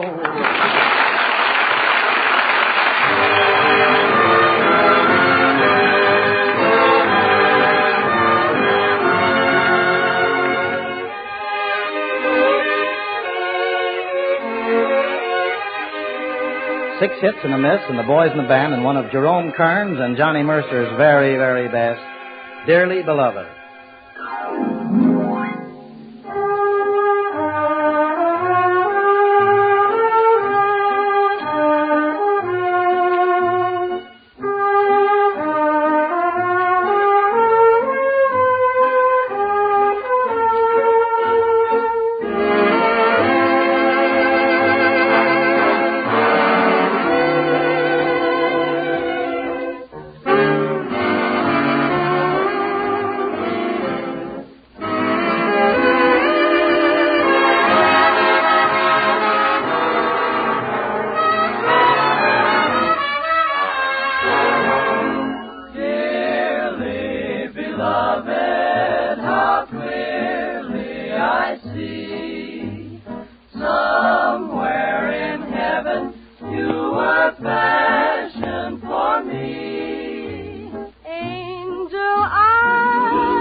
This office is ridiculous, Gracie. Miss Allen, please. What? Well, I'm just your secretary now, so you better call me Miss Allen. Or Toots. Toots. And I'll call you GB. GB? That's office talk for George Burns. You know, your initials, GB. I don't want you to call me GB. But that's the way it's done, dear. My sister Bessie used to be secretary for a man named Philip Simmons, and she always called him FC. I don't care what your sister Bessie did. All I wanted was a little cubbyhole. It's fun being a secretary. I hope I don't make a great big fool of myself and fall in love with the boss. Oh, stop. I'll be the laughing stock of all my friends. Oh, don't you worry, dear. They laughed at all great men. They even laughed at Lincoln, but he went right ahead and invented the highway.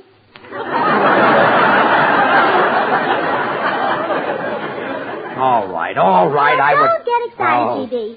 And quit with that GB. GB. What is this? Probably the janitor. Come in. Oh, wait, George. The secretary does the work. Come in. Thanks. Holy smokes, what a place. Do you like our little office, Bill? Well, yeah, I've always wondered how the Rose Bowl would look with a roof. You haven't seen anything, Bill. Look at this. Where's the barbecue pit? I've got 3 rooms like this, and it's silly. I've got no business. No one wants to see me. Oh, excuse me, boys. I'm going out into the hall. Gracie. Yeah, I've got an idea. George, why don't you get a smaller office? Why? Because the landlord had Gracie sign a 99-year lease. A 99-year lease? Why, he can't do that, George. Give me that phone. I'll break that lease for you. Well, how can you break the lease? Listen, I didn't go to law school 2 months for nothing. Hello, landlord. I'm calling for George Burns. Now listen, you unethical, money-grabbing old... Me? I'm Bill Goodwin, and I'm telling you that if... You do? But gee, it is a wonderful soap, isn't it?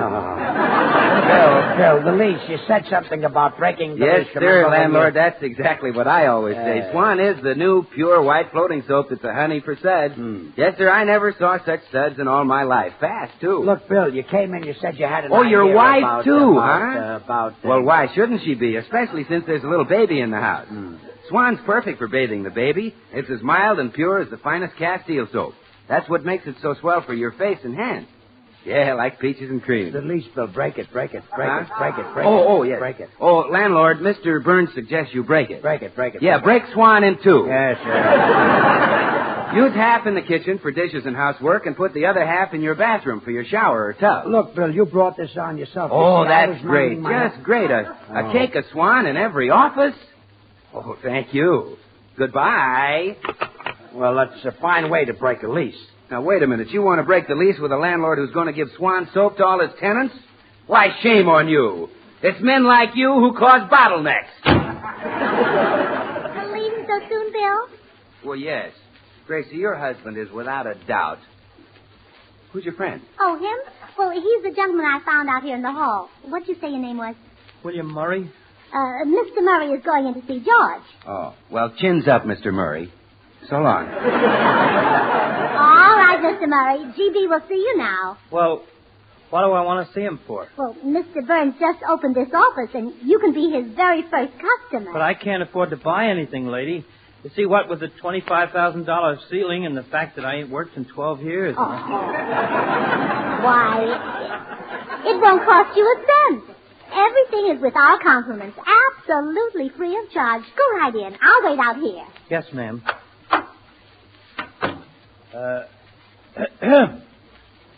Yes? How'd do? How'd do? Nice office you have here. Thanks. Big. Yeah. Mighty big. Mighty big. Who are you anyway, and what do you want? I'm your first customer. Customer? Yeah, I'm kind of in a hurry, so if you don't mind, I'll just take one and go. Take one what? I don't know. What business are you in? Radio programs. Well, you better give me just a small one. I don't use them very often. Look, Bud, you must be in the wrong office. I don't give away any samples. Now, there's the door right there. Yes, sir. I'm sorry I took up your time. That's all right. Goodbye. In case I don't see you again, I'd like to wish you a very Merry Christmas. Out. Well, did you enjoy your visit with GB, Mr. Murray? He gave me a brush. Oh, well, that's nice. Take care of it. You never know what they'll ration next. Come again. Pardon me, miss. I'm looking for the office of Rubicam and Young, attorneys at law. Well, go right in. GB will be glad to see you. Oh, is GB Rubicam or Young? Well, he's not young. Well, then he must be Rubicam. I'll go right in. Good afternoon. Yes, what is it? I'd like to divorce my husband. Well, what's that got to do with me? You're the man I want. Who, me? Yes. I want you to go to Reno with me. What? I'll pay all your expenses. Well, gee, this is very flattering, lady, but you see...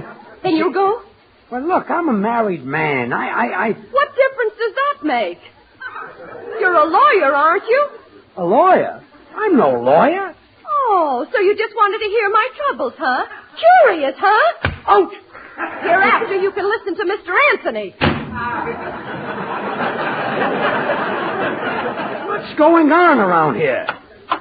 This way, Mr. Davis. Another customer, GB. So you've been sending in these people? Lady, I'm sort of in a hurry. Oh, and GB will take care of you right away, Mr. Davis. Gee, lady, I don't know. What is this? What does this guy want? Well, if it's all the same to you, I'm sort of in a hurry. Oh, your worries are over, Mr. Davis. Just ask my husband about whatever's on your mind. Go on, ask him. Okay. Hey, mister, is there a place on this floor where a fella could wash his hands? Out. You and your ideas. This office will drive me crazy. And I'm stuck with a 99-year lease. Oh, you worried about the lease? Well, I'll break it, that's all. That's all, huh? Well, where's the phone? Just break it, that's all. Hello? Oh, boy. Hello, is this the manager? Well, this is Mrs. Burns. I'd like to break my lease, please. You will? What?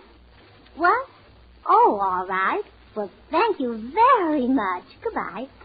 Well, it's all settled, dear. Come on home. You mean you got me out of the lease? Well, sure. All you have to do is pay him for 98 years.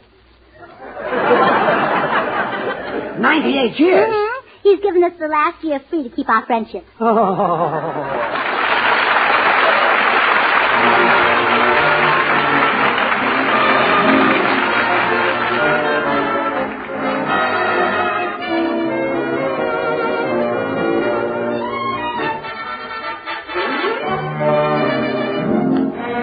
George and Gracie will be right back. So I'm just going to say this. One thing you can be sure of about Swan soap, it agrees with your skin. And while it's just common sense, if you've got to keep your hands in water dozens of times a day, you might as well be using a soap you know will be kind to your hands.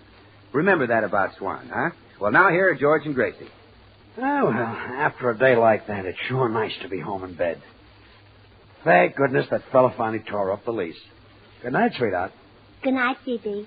I'll stop with that GB. From now on, that office talk is out. All right, George. Well, PD.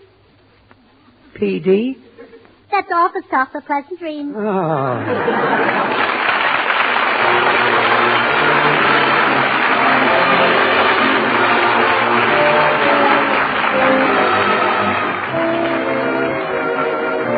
The makers of Swan, the new white floating soap, join George and Gracie in inviting you to tune in again next week, same time. These programs are shortwave to our armed forces everywhere.